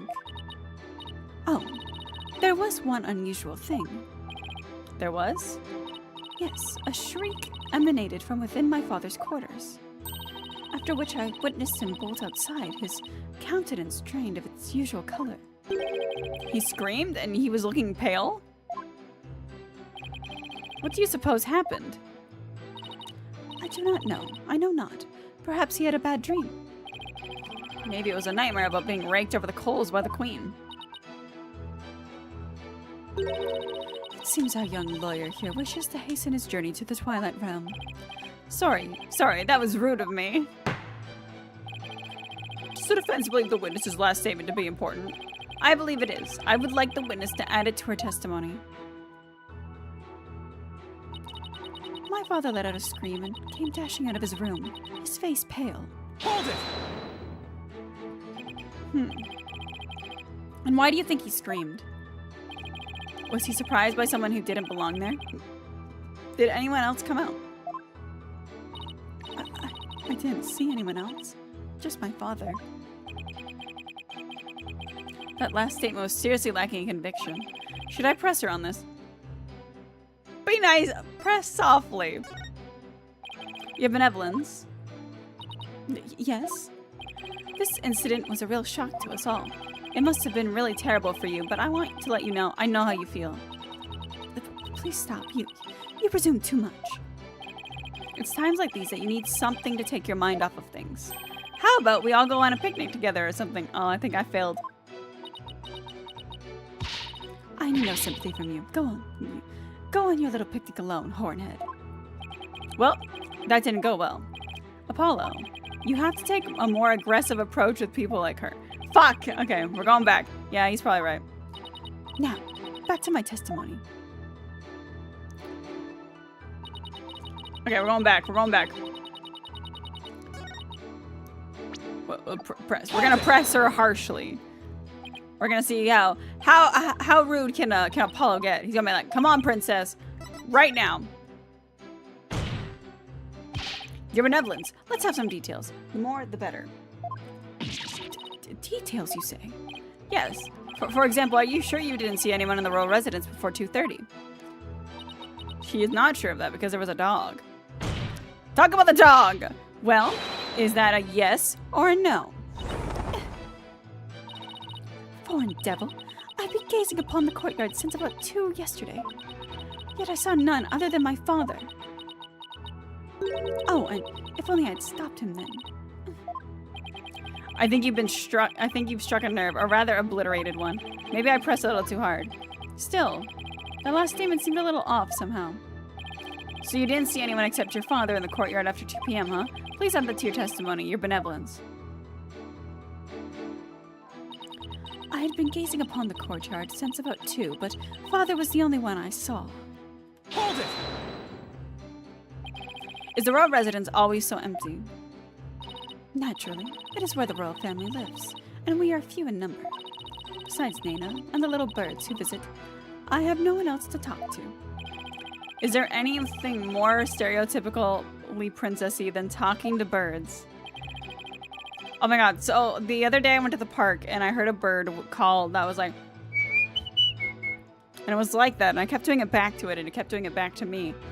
And, so I was trying to look up the bird that did it, and I couldn't find it. But I have listened to so many bird calls and bird songs and learned mnemonics of bird tweets and stuff that when I go outside now, I'm like, oh, it's a finch. Oh, that's a sparrow. Oh, that's a blue jay. That's crazy. I'm a bird girl now. I've been listening to the birds sing. So Nana wasn't around at all yesterday. It seems she was quite busy. I was all alone the entire day. It's been like that a lot lately. Rafa doesn't go to school. She probably doesn't have any close friends. She must lead a rather solitary life. I guess being a princess isn't all that it's cracked up to be. Rafa, I shall buy you a new servant. I don't want you to buy me a servant like some sort of pet. I want Nana. I'm beginning to see why Rafa turned out like she did. Your benevolence, please tell us about what happened after you saw your father. Well, it was around 2:30 when I saw him heading for the tomb. Then, at about 2:45, I saw Barbed Head and company enter the courtyard. Hold it! 2:45, yes. I believe that's around when we arrived. Mr. Wright, Athena, Dirk, and I were running towards the tomb. Yes, I was taken aback as we don't normally see commoners in the palace courtyard. Even more shocking was that Dirk, A wanted man was with you. Yeah, I suppose so. I thought the villainous leader of the Defiant Dragons was here with his minions. Because it was, you know, time for a revolution. I think you've been watching too much of that TV show. I have already banned its broadcast for containing content unsuitable for our kingdom. Besides, the actress playing Rayfa looked nothing like her. I can't have my subjects feeling so disappointed when they see the real Rayfa. Mother, why are you so cruel to me? Are you so ashamed? Oh, once I am all grown up, I shall be just as a full-figured as that actress. She's placing all of her hopes on one final growth spurt. For her sake, I hope it's in her DNA. Get her, Rayfa. Yeah, beat your mom. I suppose you could always hope for a miracle. Oh, I'll show you. I shall double my milk intake and grow big and strong. Oh, that's fucking weird to read out loud. There, your benevolence. I think you are fine just the way you are. Now, may I ask that you continue with your testimony? I wish I could grow up faster. I saw no one go in or out of the tomb after my father entered at about 2:30. Hold it! Is it possible you missed seeing someone pass through? No. My veranda has a commanding view of the entire grounds, and I saw no one else. But that doesn't seem right somehow. Do not underestimate my daughter. I like how she, like, insults her daughter, and then she's like, don't underestimate my daughter. Like, make up your mind. Make up your mind, woman. She may be lacking elsewhere, but her eyes are the finest. Lacking elsewhere? Talk about a mother I'd never wish on my worst enemy. She needs Nana now more than ever. Rayfa didn't see anybody in the royal residence after 2 p.m. That's a really long time to just look at the courtyard. She was probably lost in thought. She's at the age where I'm sure she's got a lot on her mind. Just moving my mic a little bit. On the day of the murder, I was gazing up. Okay. I'm going to assume Father was the only one that I saw. We have something about the dog, right? Because Albie and the dog got into the palace. And there was somebody else there, right? They're channeling right. Okay, do we have anything about... Let me look. Diagram. Is there anything on here? No, just the diagram. Okay. And for some reason, there's 2 chairs. There's nothing else here. Caked in soot.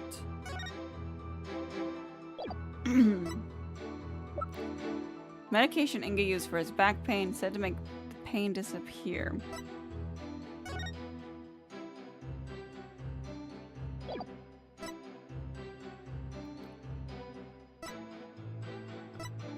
Albie's statement. At around 2 p.m., Dax left out of the bizarre manhole, got yelled at by a dog and a warbird, then threw a firecracker.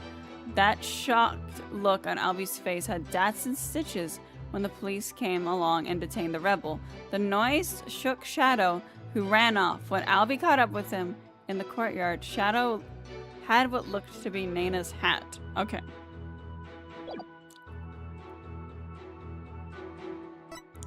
Document establishing. All right, I'm gonna hit you with this one, and that's my assumption is that it is Albie's statement about the dog. Objection! Okay, yeah, got it. Your benevolence. You are covering for someone, aren't you? Huh? I don't know what you're talking about. Sorry, Rayfa, but you're not gonna like this. Well, the thing is, I have a statement here that you might find interesting. It's from a witness who claims that around 2 p.m. his dog got loose and ran into the palace courtyard. That's when the little fellow stole this hat from someone. That's Nana's.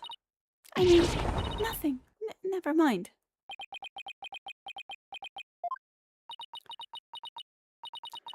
You fool of a daughter.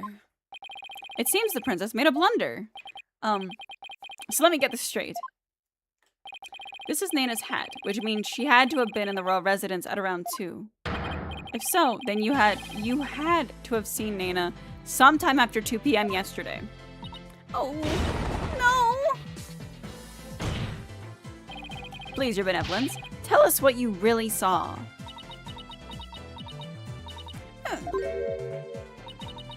It's as you say, Hornhead. I saw Nana.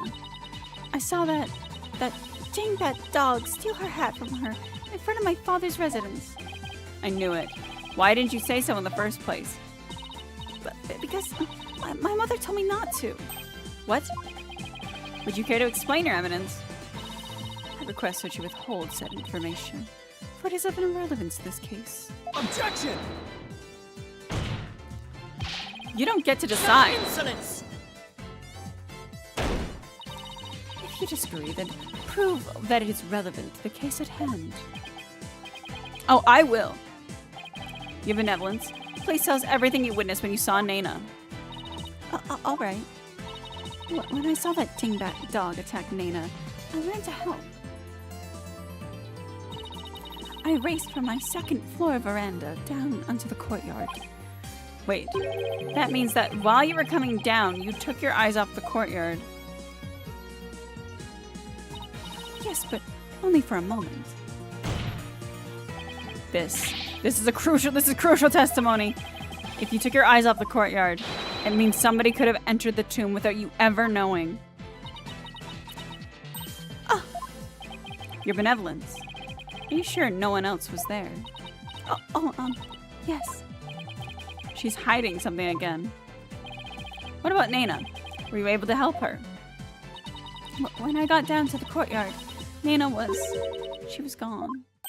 Gone? Yes, and I never saw her again after that. Any idea what happened? That dingbat dog must have gobbled her up. I seriously doubt that. But how could Nana simply disappear while Rafa wasn't looking? Rafa must know something. The only question is what? Why why Nana disappeared?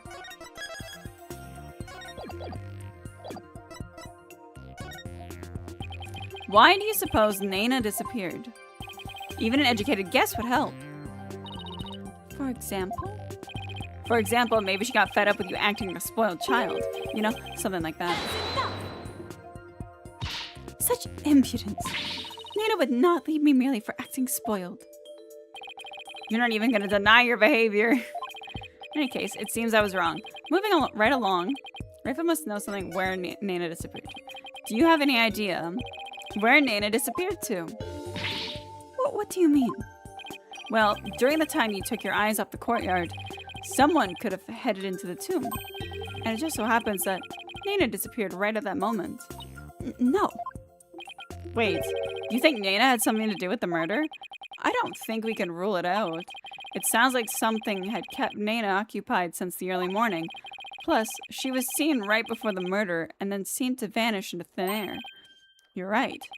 And since she's Rafa's attendant, she could come and go as she pleased within the palace grounds.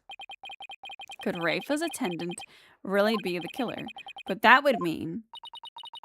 First my father, now Nana. These were the people I trusted most. How could this be? Objection! Do not heed their lies. Lawyers are a foul breed, quick to claim that a third party is to blame for a crime. Nana did not enter the tomb. That much is certain. How can you be so sure? How about you summon them, huh? How about you channel their spirits, lady? They can testify. When Nana's hat was stolen, that crazed cur spilled an urn full of water upon my husband's doorstep. Is that not right, Rafa? Yes, it is. While that dingbat dog was tugging on Nana's hat, it tipped over the urn. The bottoms of her shoes would have been soaked with water. And if she had tried to truly head into the tomb with wet shoes, she would have left shoe prints along the way. But the only shoe prints to be found belonged to my husband, Inga. But then... I've never seen Nana and Inga in the same room together.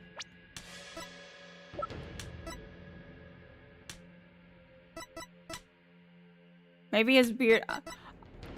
I may be crazy, but I think they're the same person. I think he has a fake beard.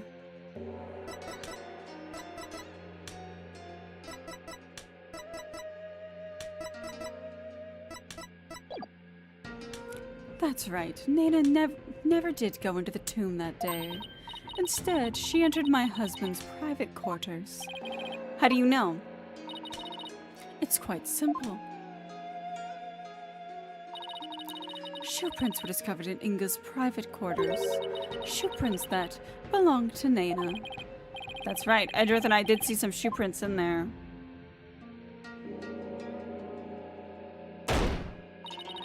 Now, do you understand?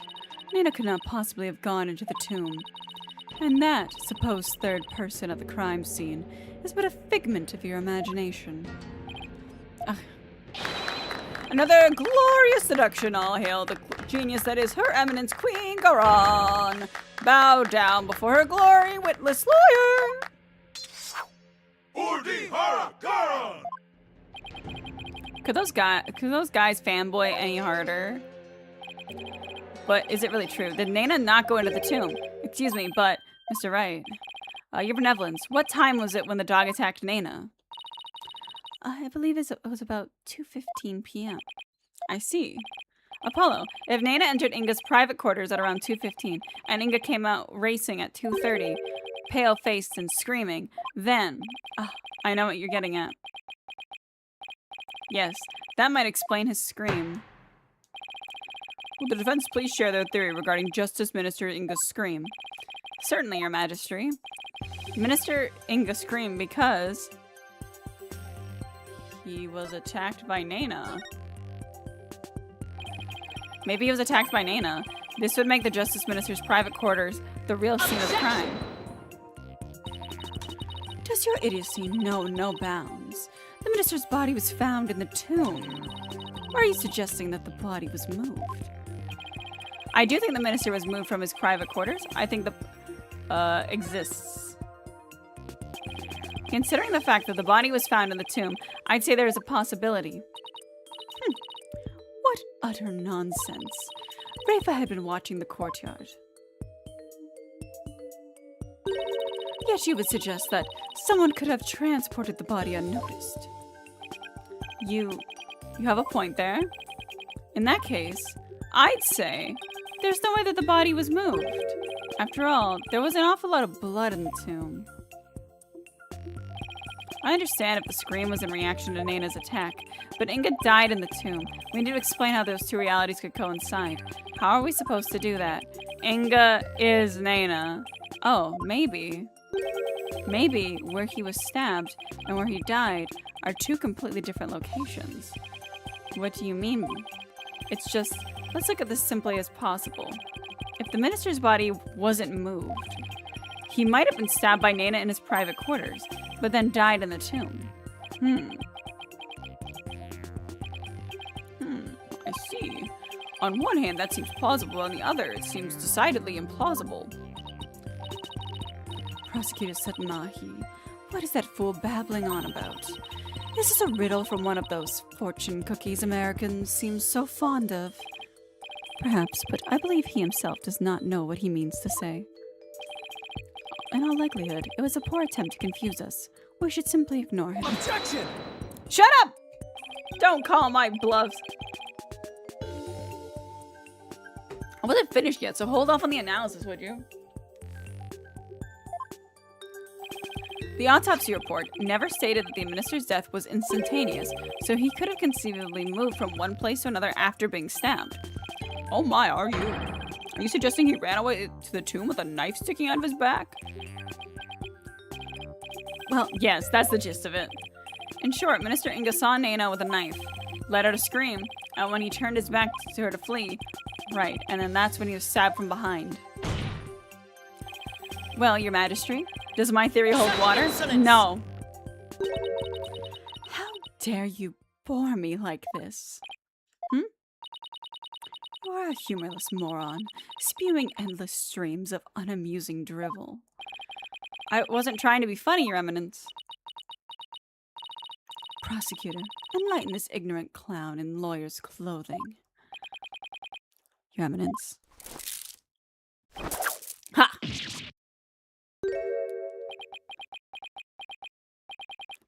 Nayuta? You dull, slow-witted, putrid-minded lawyer. Perhaps you would be too stupid to notice you had been stabbed in the back. But a normal person would have noticed due to the excruciating pain. And now hold on.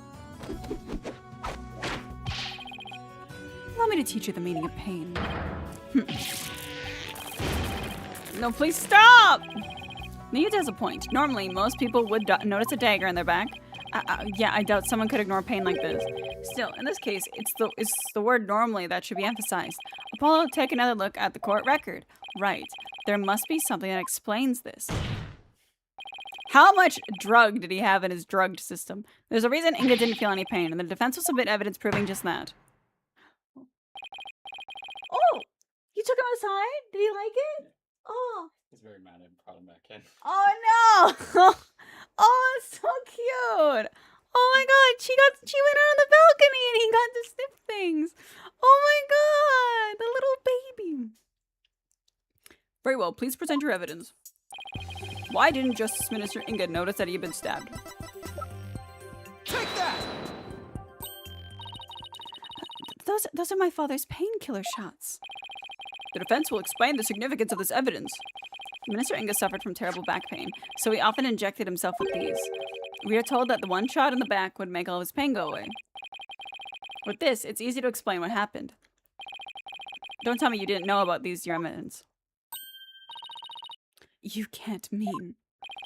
Minister Inga was stabbed in his back, close to where he was usually injected the painkiller. Therefore, it's entirely possible that he hadn't noticed that he had been stabbed. What? What's this? But he screamed. Why did he scream? Then, are you suggesting Justice Minister Inga really ran off with a knife protruding from his back? I am, Your Majesty. So then, when I saw my father, he had a knife sticking out of him. I mean, with that cape of his, I couldn't see his back very well. Yes, the knife was there. It was just plunged in so deep you didn't notice it under the cape. Therefore, when you saw your father, he was already dead. Murdered by Nena in his private quarters. But Pokunka!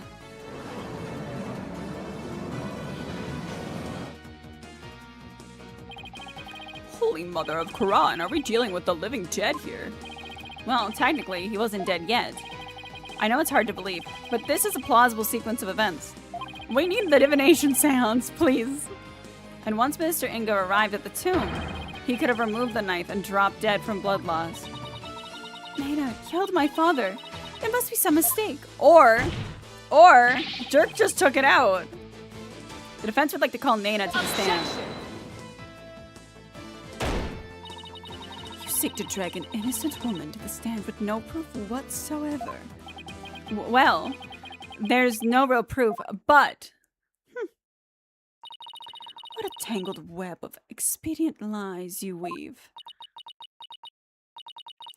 I can no longer tell fact from fiction.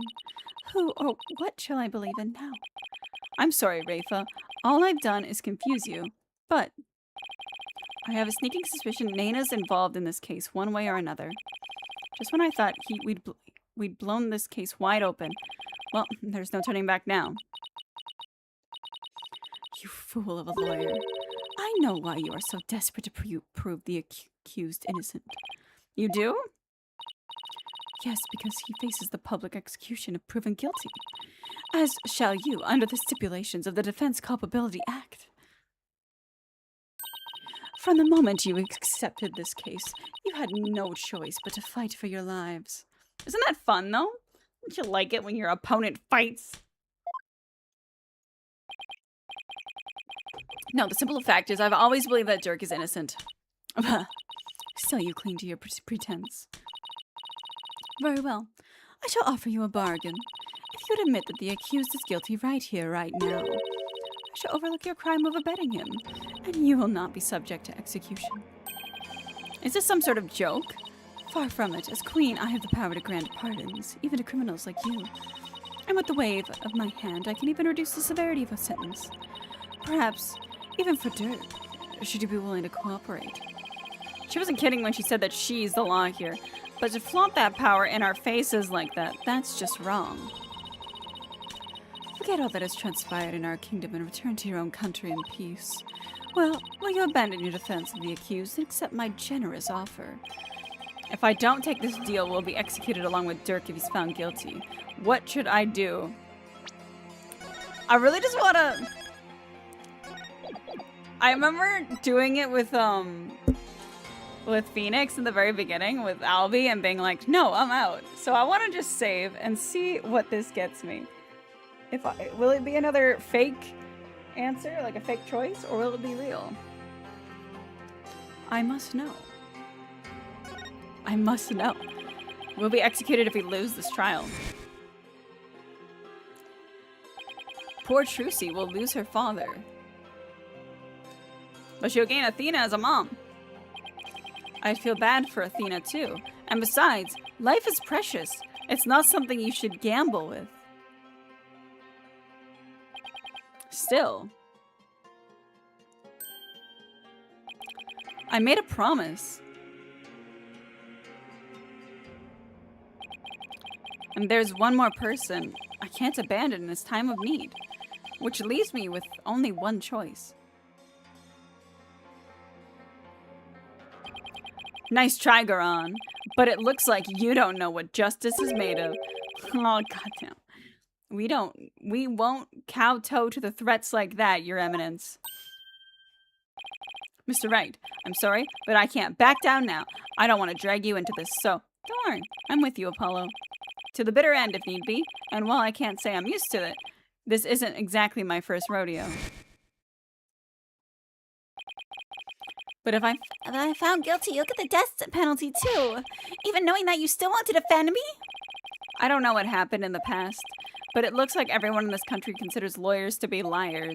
So I can understand if you don't believe me, but I still believe in you and your innocence. So all I have to do is keep believing and find the truth. That's all there is to it. To keep on fighting, Apollo, you'll hear no objections from me. You nincompoops. You'll die if you lose this case. Why would you even entertain the notion of continuing? I believe that Dirk is innocent, that's why. And besides, trials exist to give the truth a chance to get out into the open. You can't give up just because you're afraid of some punishment. Even if that punishment is death, does that not even frighten you, Hornhead? Who wouldn't be scared? I mean, just thinking about it makes me weak in the knees, to be honest. But as a lawyer, I have a duty to protect my client. I can't just abandon that. A duty you're willing to die for. And yet, Duty. It's a heavy burden, all right. Rafa looks like she's really struggling. Your benevolence. As Crown Princess, you are destined to rule this kingdom one day. That means there will be many things that you alone must determine. Things like how to keep your people happy, and what is true and what is false. And most importantly, what role you must play therein. I wonder if I'm even up to the task. But it's no surprise, considering the torrent of painful truths she's had to face.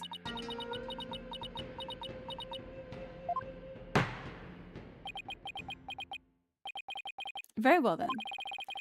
If the defense is prepared to face the death sentence under the Defense Culpability Act, then I see no reason not to continue with the proceedings. But I must admit, I see no grounds for doubting the accused's guilt. Unless the defense has further evidence that would indicate a different suspect. Do we have anything like that? Well, lawyer, do you have any new evidence you would care to present?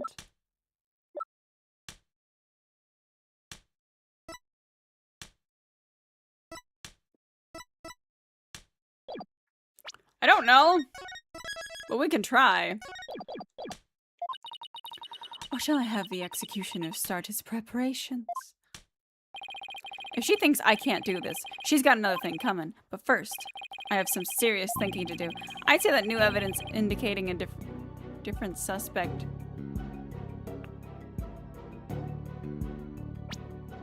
exists?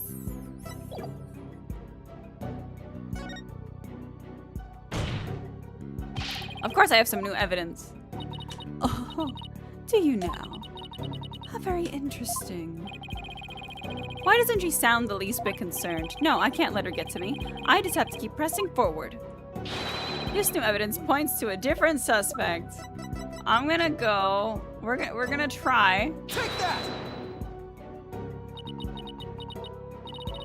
You would claim this evidence proves the existence of a different suspect. Wait, that wasn't the reaction I was expecting. Your Eminence, are you saying this piece of evidence doesn't do anything for you? It would appear to me that you chose that evidence at random. In the vain hope you would learn something from my reaction, is that not correct? Your Majesty. For shame! I know fourth wall breaking, yeah. I'd say that new evidence indicated a different suspect. Okay, do I have anything else? Exists?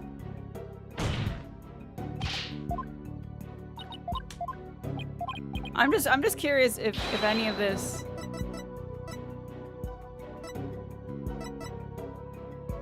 Jove, justice.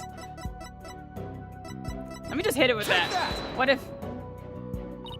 No, okay, no, it's not the dad. Okay. I'm just curious if there is, because then we have to concede that point, you know.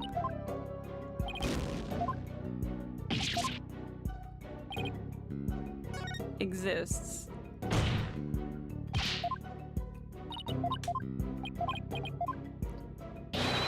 New evidence. So we have Inga's notepad. She doesn't care about the notepad. Okay.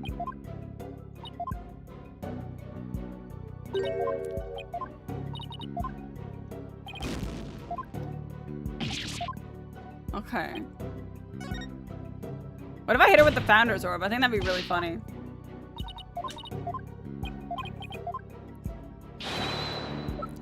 Okay,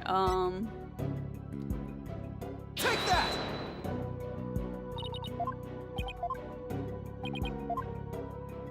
I'm gonna hit her with the Founder's Orb.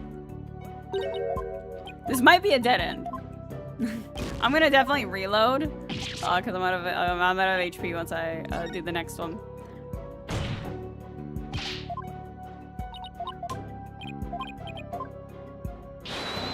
Is there anything that might actually? I mean, there's that. There's a lot that points to like another person. Take that! Okay, let's load. Did I not save? Oh hell. I thought I did. Wait, what time is it? 7:20. Yeah, okay. This was the save. This was the save. Okay, I was like, what? Okay. I don't think there's evidence. Does not exist. Okay. Such evidence does not exist. Just as I thought. I was hoping you'd present some meaningless evidence that allowed me to claim your head. Oh, that was it. Okay. Glad I didn't walk head first into that one then. Whoopsies. What if one of them was real? That'd be so funny. So, what now, Apollo? Well, unless we can prove that Nana killed Inga, this trial is over. And so are we. Isn't there still a way to get the proof we need, even without evidence? You know, a key means of obtaining testimony here in Quran. Huh. Wait, are you actually suggesting?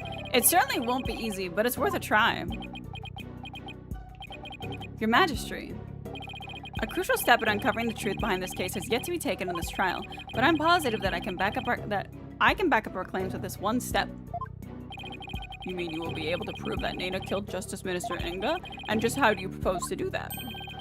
With the help of a certain someone. Do you need help? From someone.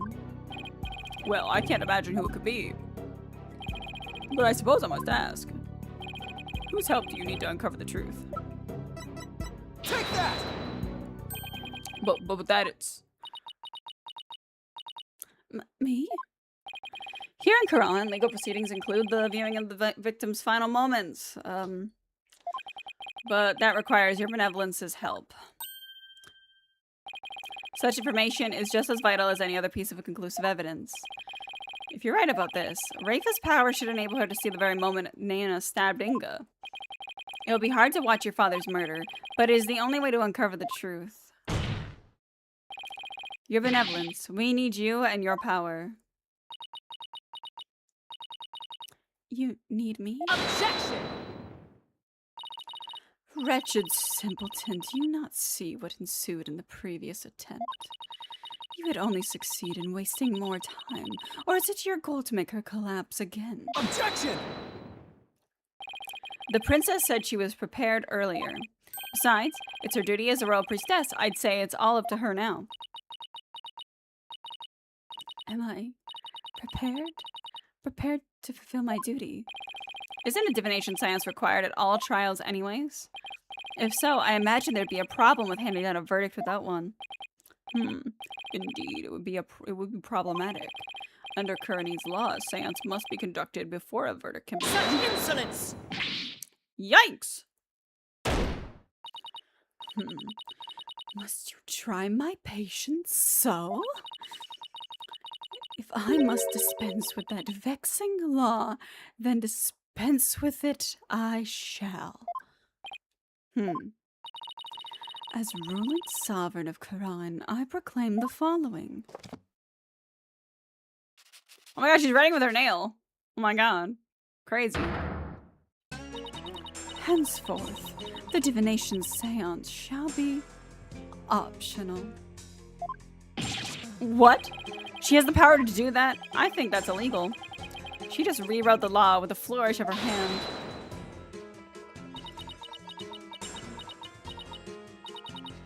Mother, I do not wish for the trial to end like this. It is as the defense said, I must not neglect my duty simply because I am afraid. I shall go through with it this time. I will conduct the seance. Such insolence! Rafa, do not be fooled by his lawyerly guile. You are not prepared to witness your father's death. What's with the change? What's with the change? A bit ago, she was like, see your father's death, idiot. You fucking suck. See your father pass. And now she's like, honey, sweetie, boo-boo. You don't need to see that. You don't need to see that.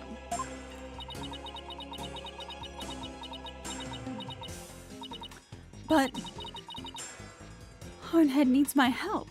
She knows it would turn the trial on its head, right? Rafa, did you not tell me earlier? Did you not tell me you were prepared? But despite your grandiose posturing, you collapsed in a most piteous fashion. Even worse, you have erred in your insights of light.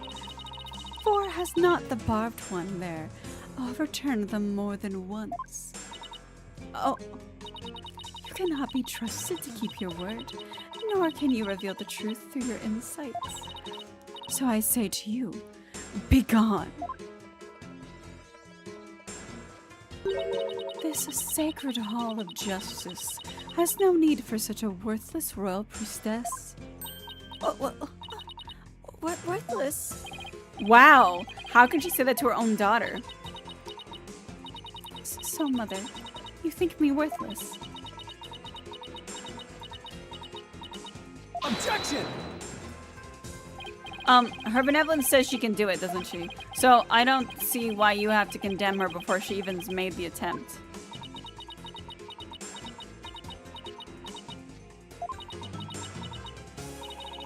Very well, horned devil. If you really are so bent on having a seance, I shall give my consent. What is with her, like, whipping back and forth personality? What is this? Really? However, should Rafa fail once more, you two and the accused shall all be executed on the spot. Oh god. Come again? She needs therapy, absolutely. This is proving to be far more entertaining than I had anticipated. Well, lawyer, what say you?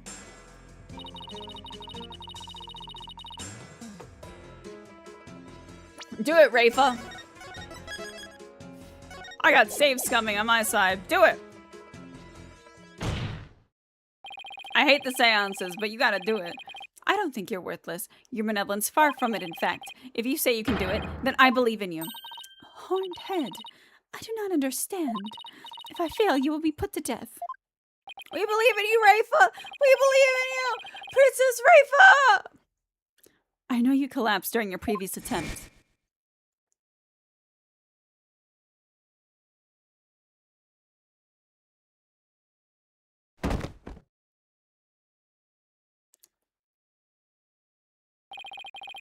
I can't even imagine how terrible it must have been for you. But despite that, you are willing to try again. I have faith in that conviction, in that courage. My courage? Ah, so she was doomed to fail if she didn't have the courage to perform the seance. But it looks like she's got the determination to try again, right? And that's the bet I'm willing to take. But, just as Mother said, I've erred in my insights as of late. Not only have I failed to reveal the truth, I've also contributed to false accusations. Knowing that, can you still say that you believe in me? Objection! I wouldn't take stock in those words, Your Benevolence, despite what your mother says. I don't think you've made any errors at all. Huh? In the trials I've been part of here in Quran, I have never proven my clients innocent without your seances, because even though they didn't always reflect the absolute truth, the insight they provided served as vital leads to finding the truth. Vital leads? My seances. So please, Your Benevolence, try to perform the divination seance one more time. One more time! One more time! Objection!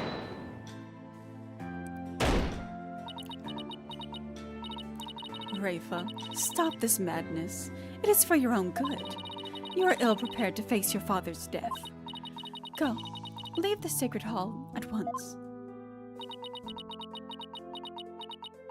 Bobbed head my robe. No. What did you say? I said no, Mother. For I am the royal priestess of Quran. I have no need of you now. Even if you do not need me, Mother. Horned head and this hall of justice do. He proved to me by risking his own life. It is because of him that I now understand. The divination seance is my sacred duty. I must fulfill it no matter the risk. Your Benevolence. Mother taught me that the divination seance was a mirror reflecting naught but the truth. But I began to have my doubts after Barbed Head disproved the insights it offered. And now I don't even know who or what to trust anymore. Father, Mother, even Nana. I have believed in them above all others. But I finally know now. I know in what I can trust.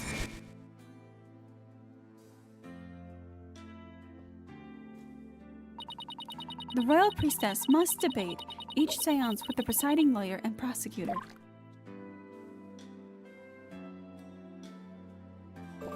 Debate club out here! So that it can be interpreted properly. That is how I believe the trials here in Quran should function. Therefore, the Hall of Justice needs me. It is my power that leads trials towards the truth. That is my sacred duty, and I will never shirk from it again. That right there, Your Benevolence, is the product of what you've learned in your struggles so far, the truth that you've realized with your own strength. As my sacred duty, I must ensure that it is fulfilled. I must have the courage and resolve to see it through. Your Eminence, the Royal Priestess says she will conduct the divination seance. I see no grounds for you to forbid it. Unless, of course, you are worried that it might reveal something you find inconvenient. Well, Mother? Mother, I am done letting you have your way. Rafa, you would actually rebel against me, your mother and queen. Though I am scared to see my father's death, I must face my fears. That is what Horned Head has taught me here today. Rafa. I am the royal priestess Rafa Padma Kurain. And I am prepared to face my father's death. Shouldn't have to, though. The queen can do the seance, right? Like, she can do it herself. Your Eminence, it seems the princess is more grown up than you thought. Rafa. Well then, let us proceed with the divination seance. The victim's final moments. This should be interesting. I wonder what Inga's memories are going to show us.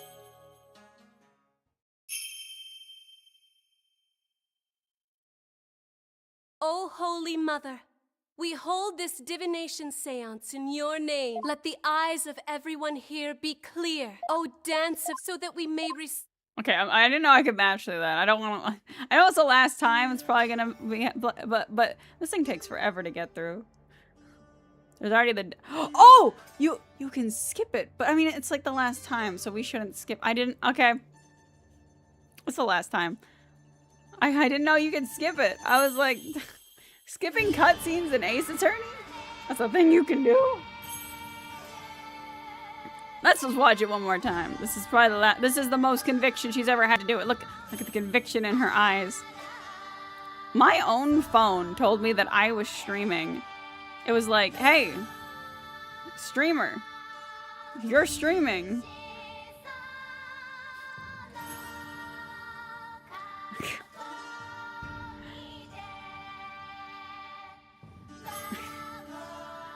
I love when my phone does that.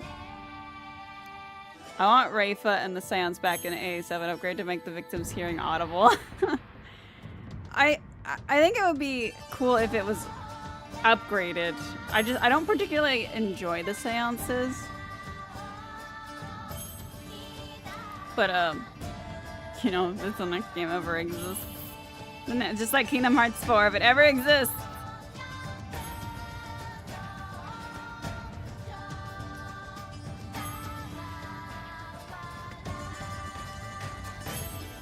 All right, let's go.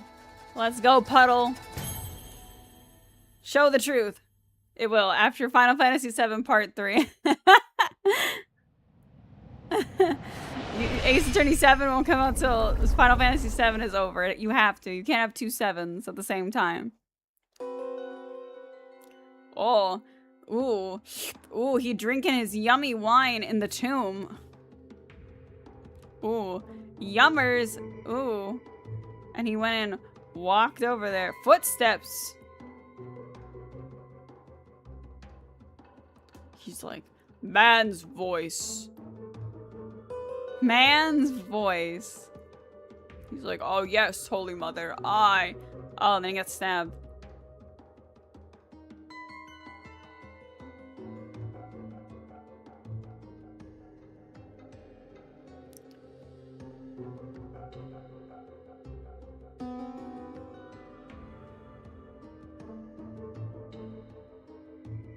Explosion, laughter. Okay. Well, Dirk, it's a little damning. What in the... A faceless being? Oh my god, no face. I want to look at his notes for a second. Did he have Dirk stuff written down in here? Dirk, okay. Okay. Okay. A faceless being. What the heck? His face. It's just like the picture of the founder. Oh no, Dirk's already been blessed. Dirk solved the riddle too long ago. He's already gotten the power. I think that's the last thing anyone expected to see. Oh, Father, what was it? What was it you saw? Are we to understand that this was the last thing the victim saw? Yes, there can be no mistake. That was what my father himself witnessed. How very strange. You don't suppose the Holy Mother possessed the accused and slew Minister Inga for planning a coup? The divine wrath of the Holy Mother? Oh, Holy Mother, we're ever grateful for your blessing. Talk about sharp left turn. I mean, you know, if the Holy Mother we could use this, right? Like we could, like the Holy Mother like sanctified this murder, right? If we go with this line of questioning, you know, the Holy Mother possessed him and made him kill Inga. Is he really guilty? And like the Holy Mother said it was fine, and the Holy Mother is like above everybody, even the Queen. So like the Holy Mommy said it was fine and was like, this one's gotta go. He is gotta go. He's gotta go. Can't have that one around anymore. I think we're in the clear. I think they can do an exception for this one. Now, maybe not the 23 years ago one, because we haven't even fucking touched that.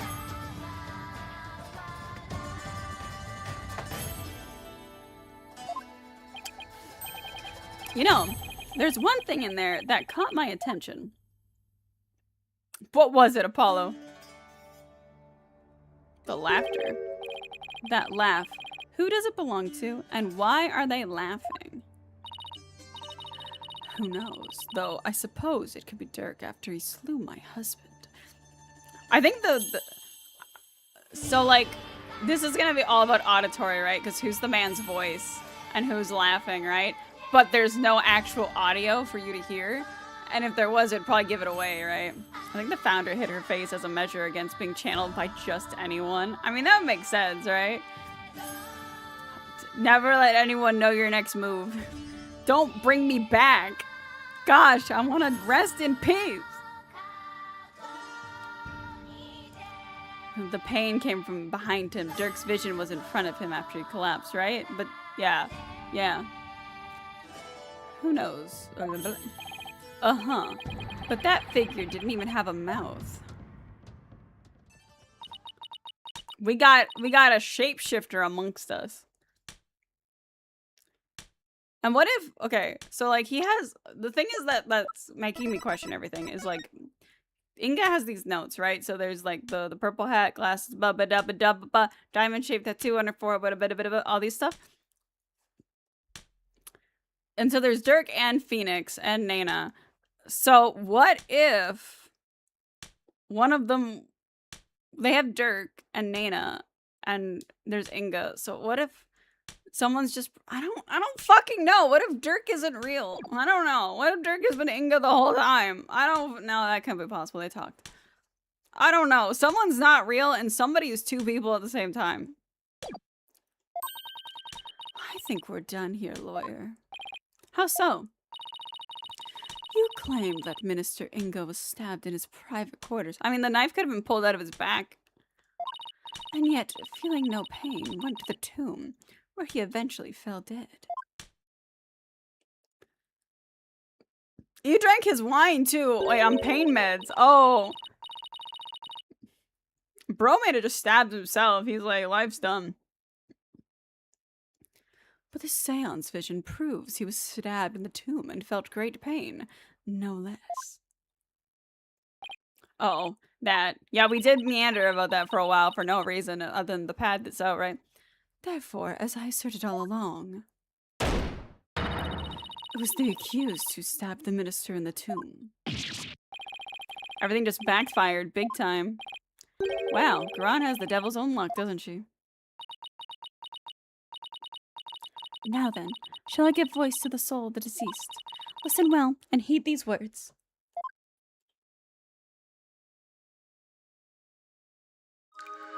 Insight. Rafa's insight.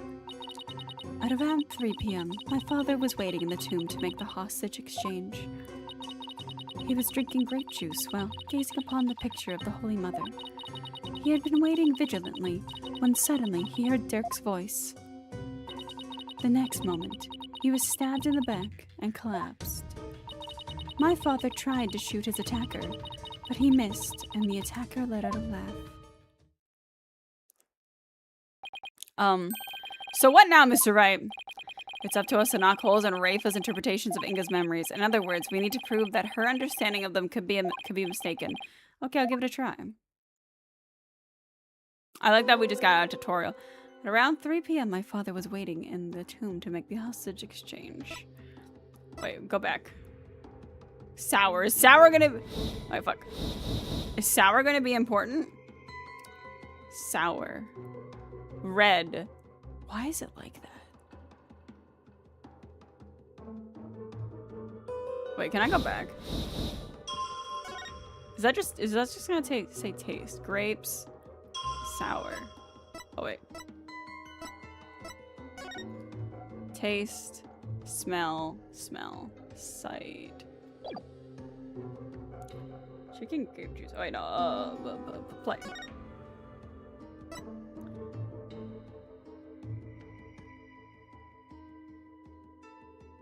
Wait, was that a box? 1 second. I need you to go back.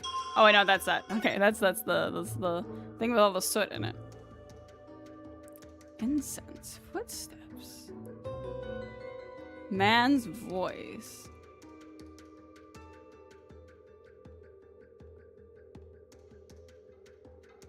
Oh, that was not good. Footsteps.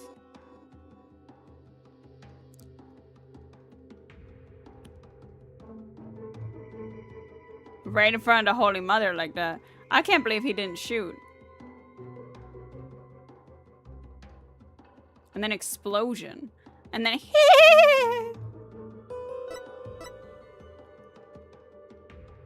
Alright,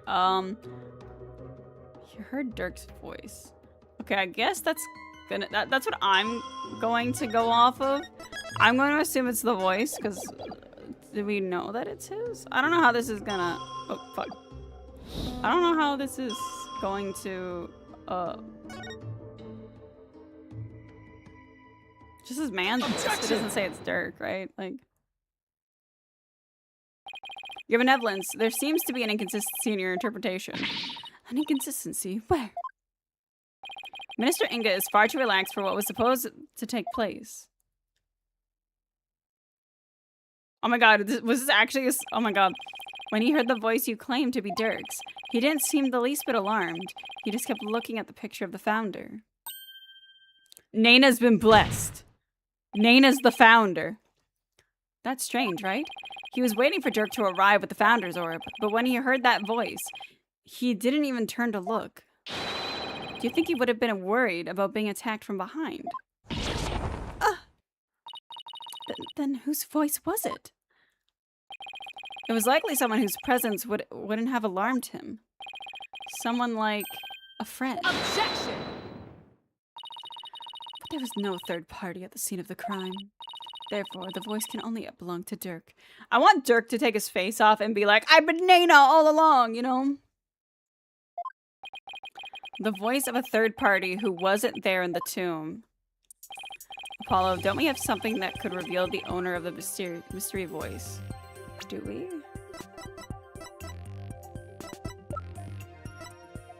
Inga's notepad. Alibi. I guess I would be the notepad. That someone's masquerading as somebody else. You know, I think we do. Something that Inga had while he was waiting for Dirk. With it, we might just be able to figure out whose voice it was. I believe we can identify the male voice Mr. Inga heard with this. Wait, whoa. Something that Inga had while he was waiting for Dirk. Oh, this.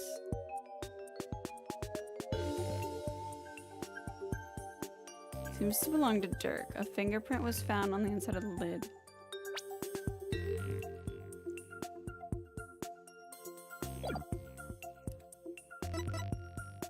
Oh, his phone, right?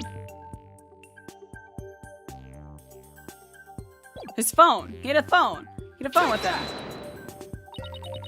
That's my father's. I know this must be hard for you, but could you please look at this photo? There's something here that can point us towards the identity of the voice. Who was he on the phone with? This is the real source of the man's voice. Take that! A cell phone. Right. I believe that the voice the minister heard was of a call on a cell phone. I see. Well, that certainly makes sense. What is your eminence's view on the matter? I can see the possibility. Then it seems I must refine my vision.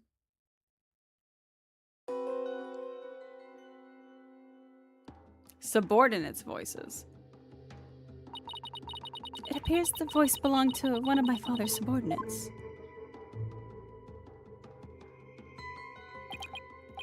Why do you suppose he was talking to one of them, then? My father had members of the secret police positioned throughout the palace. They were supposed to contact him as soon as I saw Dirk and the rest of you. Okay, now we're getting somewhere. Can we interrogate the secret police? Your benevolence, I believe you have an insight to review. Wait, was that what that said? Review? Revise. Revise, okay. I know, barbed head. Don't presume to tell me how to do my duty. Insight revise! Around 3 p.m. my father had been waiting vigilantly to a call from a subordinate at the palace. Shoot his attacker. Okay. So the voice coming from the phone, that's good to know. But there must have been other sounds coming from the phone, sounds that could be clues. Let's take another look at Rafa's insights and really focus on the various sensations. Okay, I think I'm getting the hang of this now. Okay, we did 1. Let's save again.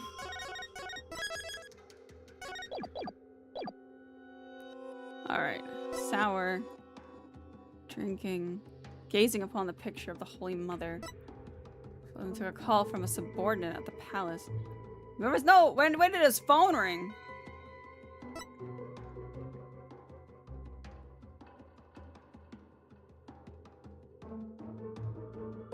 Lions. Where were these? Dogs. Okay, a lion's roar. This was at 2. This was at 2 p.m.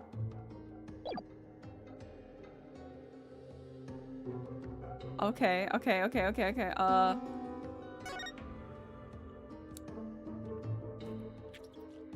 Objection! Your benevolence. This insight is inconsistent with the vision. Oh? Please, do tell. Where exactly does this inconsistency lie, Hornhead? Well, it's kind of hard to say. Oh, it's not. I'm not there yet, am I? I'm not there where I can do that.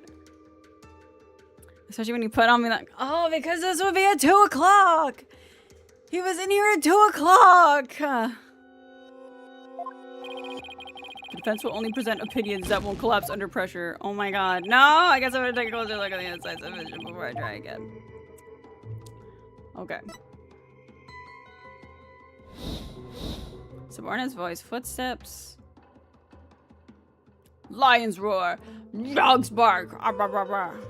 Pain. Because he was on the phone. So that means this was at 2 p.m. So that's an hour before his proposed death time.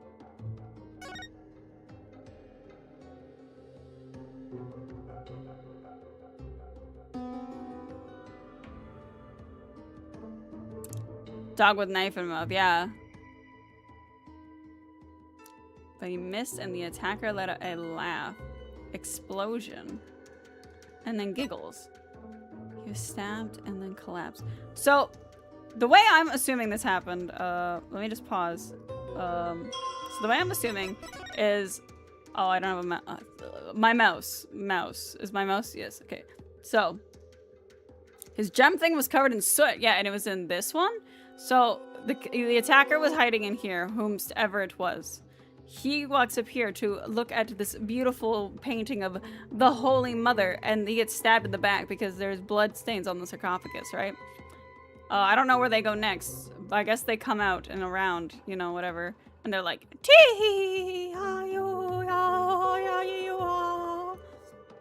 and that's it. That's the kill. That's the murder. And then I don't know, they pretend to be a police officer. I don't know, they're like the Holy Mother or something. They can do whatever they want. Sour grapes incense. So there's incense the whole time. They love incense.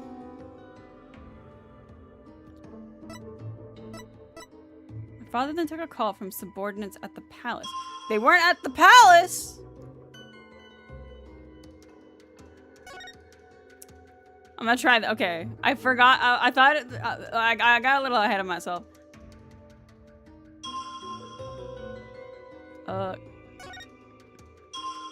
No.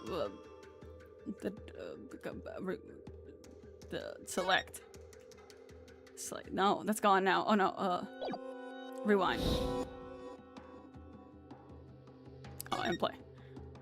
So he gets like right here, and he's like, "Yappa-da-pa-da. How you guys doing? Oh, there's a lion's. I'm focused on the lion's roar so intimately. Objection! Thank God. Okay, it was this. I got really excited last time because I'm like, oh, if I just select it, and then we can talk about the Albie's report, and I completely forgot that I had to pick the correct statement that it contradicts. I had to break it to you, Your Benevolence, but you misinterpreted something again. What do you mean? Again? Smooth move, Apollo. I think you just hurt her feelings. She may put on a brave face, but she feels more than she lets on. Let me rephrase that, Your Benevolence. Your interpretation of your father's phone call to his subordinates at the palace is inconsistent with his final memory. What do you mean by that? A lion's roar could be heard over the phone. Don't you find that strange? You claim the call was with someone at the palace. But let me ask you, do you keep lions here? No, the only animals at the palace are little birdies and my pet frog. She has a pet frog! Wait, a giant one in front of the minister's house is her pet? Wait, is there one? Besides, there aren't any lions in Quran. We don't even have any zoos. Rather sad state of affairs, I'm afraid. No, that's fine. That's fine. That's absolutely fine. Well, I remember hearing a sound like that. The lion's roar coming from the phone is actually from something hanging out in the bazaar. Isn't that a cry of the warbird over the bazaar? Your Benevolence, do you think you can clarify the voice for me? Very well. I will now attempt to further refine my vision.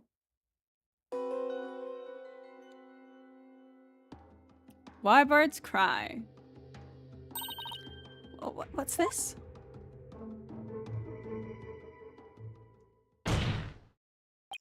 Just as I suspected, it was the call of a warbird. That means the subordinate Minister Inga was talking to was in the bazaar, not at the palace. But why is it important where the call came from? What significance could it have? She's right. It is important to know where the call was made. It's very important. It's actually very important. Knowing that the person on the other end was at the bazaar means that the loud explosion might not have been the sound of a gunshot. But I can think of no other item that makes such a noise in the area. Go ahead, Apollo. Tell her. Tell Rafa the real source of that sound. Will do. Well, Horned Head, I'm waiting. What was the true source of that explosive sound? Dad's being dad. Take that! What is that? It's I'll be your guide statement. In it, he claims that Dad's a rebel threw a firecracker at him while he was at the bazaar. Then? Yes, the sound heard over the phone was a firecracker exploding. Objection! And yet, a bullet was found at the scene of the crime. A bullet fired from Minister Inga's gun. How do you explain that? Well, we don't know whether it was fired during the course of the crime, right? Or do you have evidence that proves when the pistol was discharged? No, I have none. Wait a second. If that loud bang was a firecracker, then could that laugh at the end have been... No, it can't be. Oh, it can. And it is. The laugh came from none other than... the Joker who got kicked out of startling Albie with his... The Joker who got a kick out of startling Albie with his dragon snot snaps. The happy-go-lucky Dad's a rebel. What? Someone should really put a leash on that guy. I shudder to think of how one man can be the cause of so much trouble. Hey there, AJPW. Y'all can thank me later. I mean, it helped. No one asked for your commentary, Mr. A Rebel. Your Benevolence, you need to revise your insight. It would appear so. Around 3 p.m. my father then took a phone call from a subordinate at the bazaar. Mr. A Rebel, yes. The true source of that loud bang was a firecracker Dats threw. And the final laugh belonged to none other than Dats himself. Well, this changes everything. Let's go over the details of Rafa's insights again. Okay.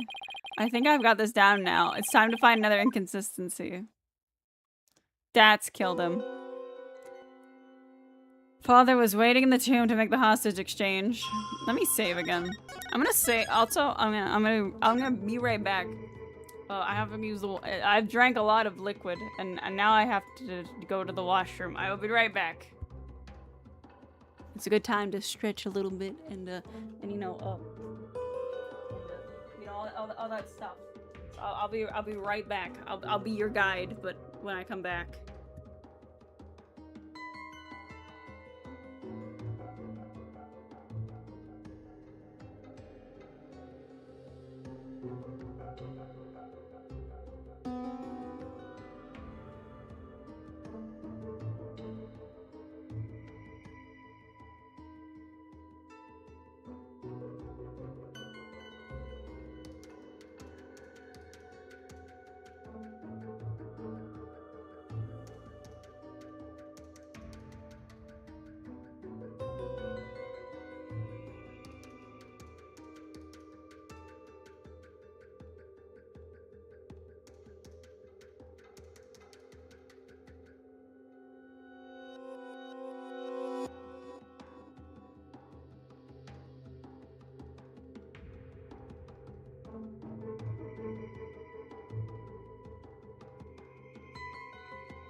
All right, we're back. We're back. We're back. I don't actually know where to go with this one at the moment. Ooh, my cords are everywhere. My cords are everywhere. My father was waiting in the tomb to make the hostage exchange. Incense. Okay, he was drinking juice while gazing upon the pit. Well, he wasn't drinking juice while gazing. That's inconsistent, young lady. Father took a call from a subordinate at the bazaar. Dogs bark. Pain. Incense. Footsteps. Stabbed in the back and collapsed. The tree starts out loud bang.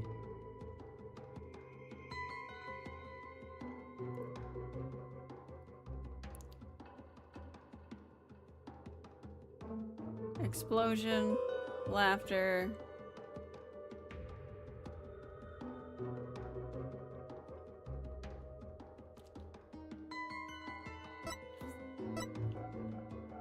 Next one, we have stabbed in the back and collapsed.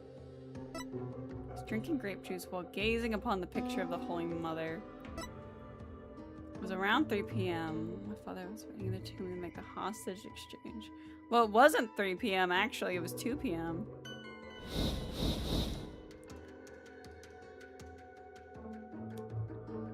But what do I do to make that apparent?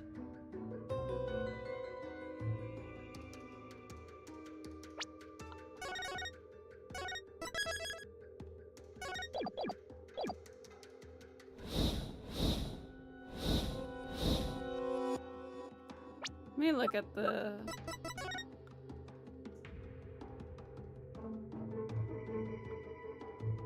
Out of the courtyard, Shadow was Nana's hat. I'm gonna try and do like the 3 p.m. and then select it with like maybe the explosion.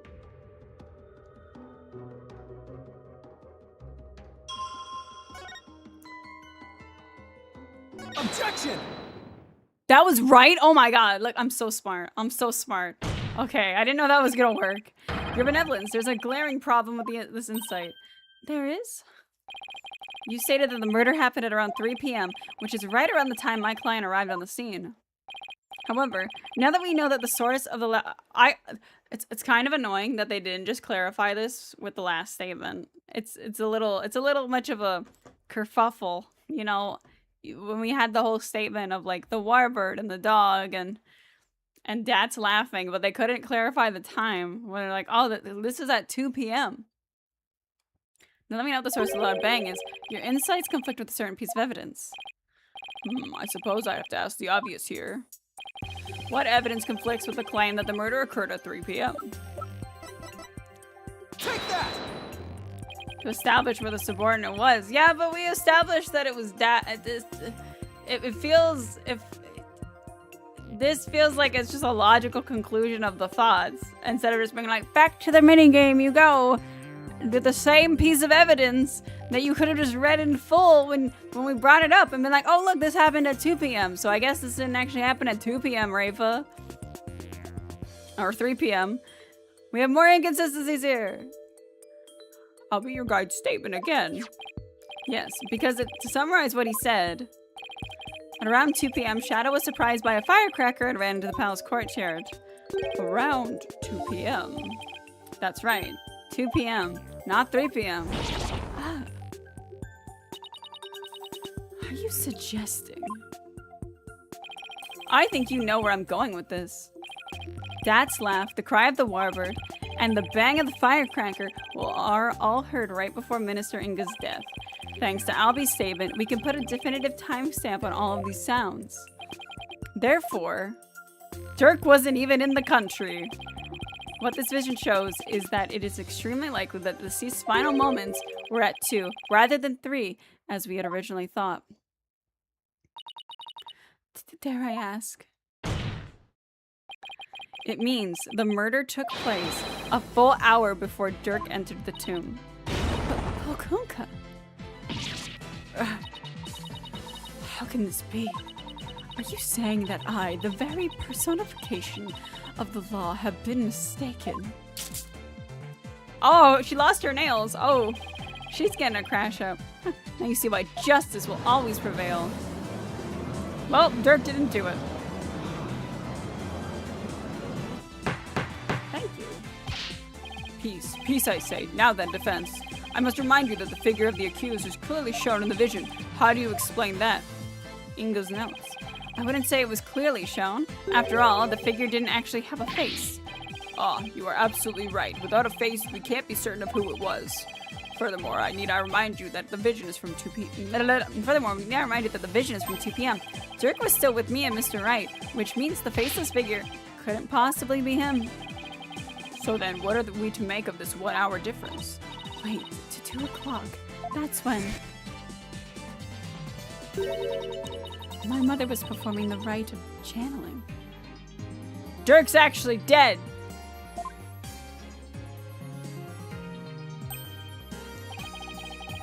The palace guards had all been reassigned to guard the channeling chamber for the rite. Don't tell me.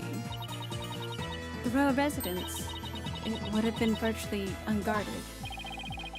Which means that the real killer could have easily slipped unseen into Amara's tomb. Defense, are you saying that this is someone disguised as the accused? That's exactly what I believe, Your Majesty. Magistry? Calm down, sir. Preposterous. Disguises cannot deceive the memories of the dead. That the face did not appear in this time is mere happenstance. Had it appeared, such subterfuge would have been as clear as day. He's got a point there. Anyone who knows about the divination seance would have tried to hide their face. Nevertheless, our killer openly appeared before Inga. The question is why? She was channeling a spirit for the neighboring kingdom's king. Yes, she sure was. And that kingdom's king just... Wait, actually, if there was a kingdom's king here, why wasn't there even more security around? There should have been like double security. There should have been like triple security. There is a kingdom's key. This is king. This is a very diplomatic matter. Nevertheless, our killer openly appeared before Inga. The question is why? To frame Dirk. Apollo. Maybe the killer could afford to be so bold because they knew their face wouldn't show up in the seance vision. What? It's possible the killer dared to dress in Dirk's clothes and stand square in front of Inga precisely because they knew they could get away with it. But how could anyone be so sure of something like that? A long time ago, I heard of a cognitive disorder that impairs a person's ability to distinguish between different faces. He had prosopagnosia. It all goes back to Zero Escape. It all goes back to 999. Oh my god. What if Inga had it? Then are you saying that this is literally how Inga saw the world? Yes, we can normally see through eyes of others, but we can't normally see through eyes of others, but in this case we can. I know it's a real disorder. Have you never played Zero Escape 999? It's literally the crutch of the game. Literally, the mystery is all based on prosopagnosia, which is the word for the disorder. I love it. I love Ace Attorney using it a decade later. Fantastic. Wonderful gambit, sirs, at Capcom. We normally can't see through the eyes of others, but in this case we can. And if he had that disorder, I imagine this is how faces appeared to him in real life. He doesn't know who that is, except from their clothes. Okay, let's say that the killer knew that Inga had such a disorder. They could definitely use it to pin the crime on Dirk. I've had others bring up 999 here, but I've yet to play it. Okay, real talk. Real talk, 999 is the first game specifically. Perfect, excellent, amazing. Escape rooms, amazing twist. Prosopagnosia plays into it. There's a lot of like scientific fact in the Zero Escape games. They twist them a little bit to fit the narrative, but they try and be as like scientifically-ish accurate as possible. It's very cool. Would 100% recommend it. You can get the Nonary games, which has 999, and its direct sequel, the Virtue's Last Reward, which is considerably longer and it's a bit more of a slow burn together. In like the same game package, kind of like the Ace Attorney trilogies on Steam. They're fantastic. They're amazing murder mysteries, great characters, fantastic premises. Some of the escape rooms are shit, but but you know it's very fun. And I highly would recommend, if you're ever interested, to give them a shot or watch someone play them, because they are great. They're fantastic. The first game is like 10 hours long. It's like 9 persons, 9 lives, 9 doors or whatever. And no, 9 hours, 9 lives, 9 doors. And yeah. Basically, it's the entire premise is you wake up on a ship that's sinking and you have to play a bunch of escape rooms to find the door to get out. You have to find the number 9 door. And each door leads into an escape room. And then when you get through the escape room, there's like the visual novel portions, and then there's the escape room portions. It's very good. It's very good. But prosopagnosia is in there. 9 persons. Yes, that one. Yes. There's a lot of 9s. There's a lot of 9s. They could definitely use it to pin the crime on Dirk. But if you're wondering about how to prove that Inga had it, you already have what you need. Really. Well, defense, do you have anything to show in this court? Yes, I believe so. His notes. Frankly, I have no idea what Mr. Wright means, but I'll take a look at the evidence over again.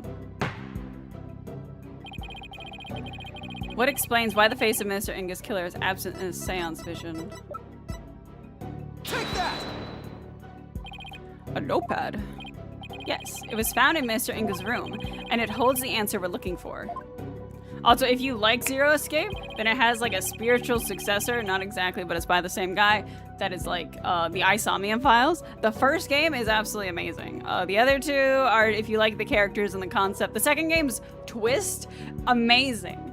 It has a phenomenal twist, but I think getting to that twist to get the reward of it is a little bit of a pain. It's slow burn, but like not the way that Virtue's Last Reward is slow burn and enjoyable. It's slow burn and you're kind of like wondering why, but then you hit that twist and you're like, oh my god, this is amazing, but oh my god, why?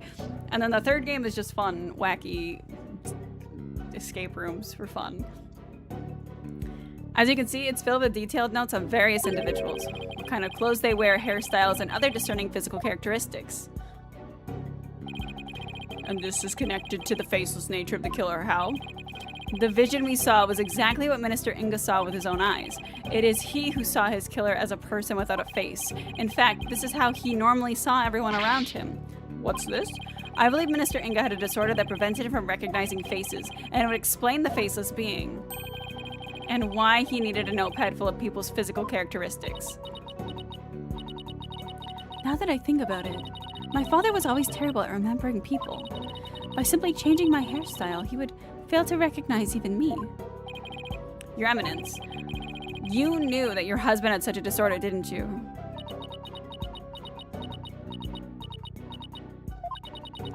He never wished for it to become public knowledge. But I suppose there is no use in keeping quiet about it now. It is as you say. My late husband had a special disorder that hindered his ability to recognize faces.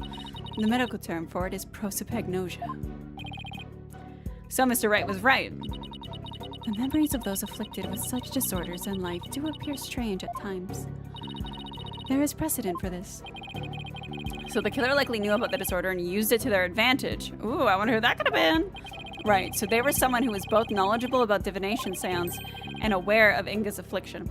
Inga and Phoenix at Palace in 3. Who are you, buddy? Nice to see you again, Mr. Inga. Again, oh, wow, that's... Huh. Well, that's some foreshadowing there. I just was like, you know, you can like interpret it as being like he's too important to remember who like this feckless lawyer is, you know? I didn't think that. He didn't think about people's faces, but that's a nice little bit of foreshadowing. You buddy. Aware of Inga's affliction, which means that she's the killer. Your Eminence, who knew about your husband's condition? A small number of servants who tended to his needs. Me and me. Surely you are not about to insinuate that I committed this crime. No, Nana. I need Nana. Oh, no, Your Eminence. Still, could she have done it? Yes. Garan has an alibi, remember? All right. She was conducting the rite of channeling at 2 p.m. In that case, Your Eminence, does Nana know about Mr. Inga's disorder? Of course she does. She's our head servant. So as head servant, she knew about Minister Inga's condition. And as the princess's personal attendant, she's familiar with the divination seance. If these two facts together don't make her a possible suspect, I don't know what would. How about you open that sarcophagus, because Amara's not in there. You witless lawyer, how quick you are to forget the facts. Facts like, when Inga was last seen alive, you claim he was slain at 2, yet that is impossible, for Rafa saw him at 2:30. Well, Rafa's a child. We did completely forget about that. No, there must be some mistake. So you see, the murder could only have happened at 3 p.m. The hour Dirk entered the tomb, there is no other answer to this puzzle. Why don't we ever get to make up answers like Garan makes up laws? I mean, she could have channeled him. She knew he was dead. What was she doing at 2:30? She doesn't have an alibi for 2:30, does she? Guess it's back to square one. Where did we go wrong? I don't think we're the problem. I think she's the problem. We just seem to be short one piece of the puzzle. Our deductions so far explain everything to a T. Everything except for Inga's sighting at 2:30. See? I see. And without the final puzzle piece, all of our deductions fall apart. Well, if Inga's sighting is the only anomaly, we'll just have to find a way to make it fit into the bigger picture. Time to think outside the box then, right? Right, Felix. Right, buddy? Yeah, you're cute. You're adorable. You don't get to go out on the balcony, though. You're a little skittish. It would be impossible to see Inga walking around after he'd been killed. But what if there was a way to make people think he was alive even though he was dead? Like a way to make people witness the living dead. So with like the notes, I thought it was like disguising yourself as other people. But I guess spirit channeling is essentially that, right? Sounds like some kind of TV show. Things like that don't happen in real life. Ah! Apollo, did you just... I did. Trying to make sure my cat doesn't come off my desk. I figured it out. I know how to make people witness the living dead. Your Majesty, our deductions weren't wrong after all. Despite Minister Inga being murdered at 2 p.m., he was seen heading into the tomb at 2:30, and I'll tell you how. I certainly hope you will, because I have no idea what you're talking about. The Minister Inga, her benevolence saw, was in fact someone channeling him, a ghost or a clone. It was the deceased being channeled. It's the only way a man who was already dead could have been seen by her benevolence. Channeled, you say? That's right, and there are only 2 people capable of spirit channeling here in Quran. Her Eminence Queen Garan and Maya Fey. It's possible that one of them was channeling the minister. It would seem that you are ever bent on making me party to this crime. Prosecutor, what was I doing at 2:30? The time at which my husband was seen. Eminence. I believe you had completed the channeling rite, and were having tea with the king of the neighboring realm. There would have been many attendants there, too. Nayuta has to keep up with her schedule, too. What doesn't she make him do? Then that leaves only Maya. Yeah, it does. Maybe someone was forcing her to use her powers towards nefarious ends. The real killer could have been threatening her. That cannot be. So then, Inga's scream, that was probably from when he woke up from being called back to this world. After all, that's when the flow of time would have picked back up from him after he died. So Minister Inga probably leapt to his feet thinking he just had a nightmare. Then, realizing it's almost time for the hostage exchange, he raced off to Amara's tomb, not even realizing he was already dead. Then, her benevolence really did see a dead man running. No, baby girl, yeah.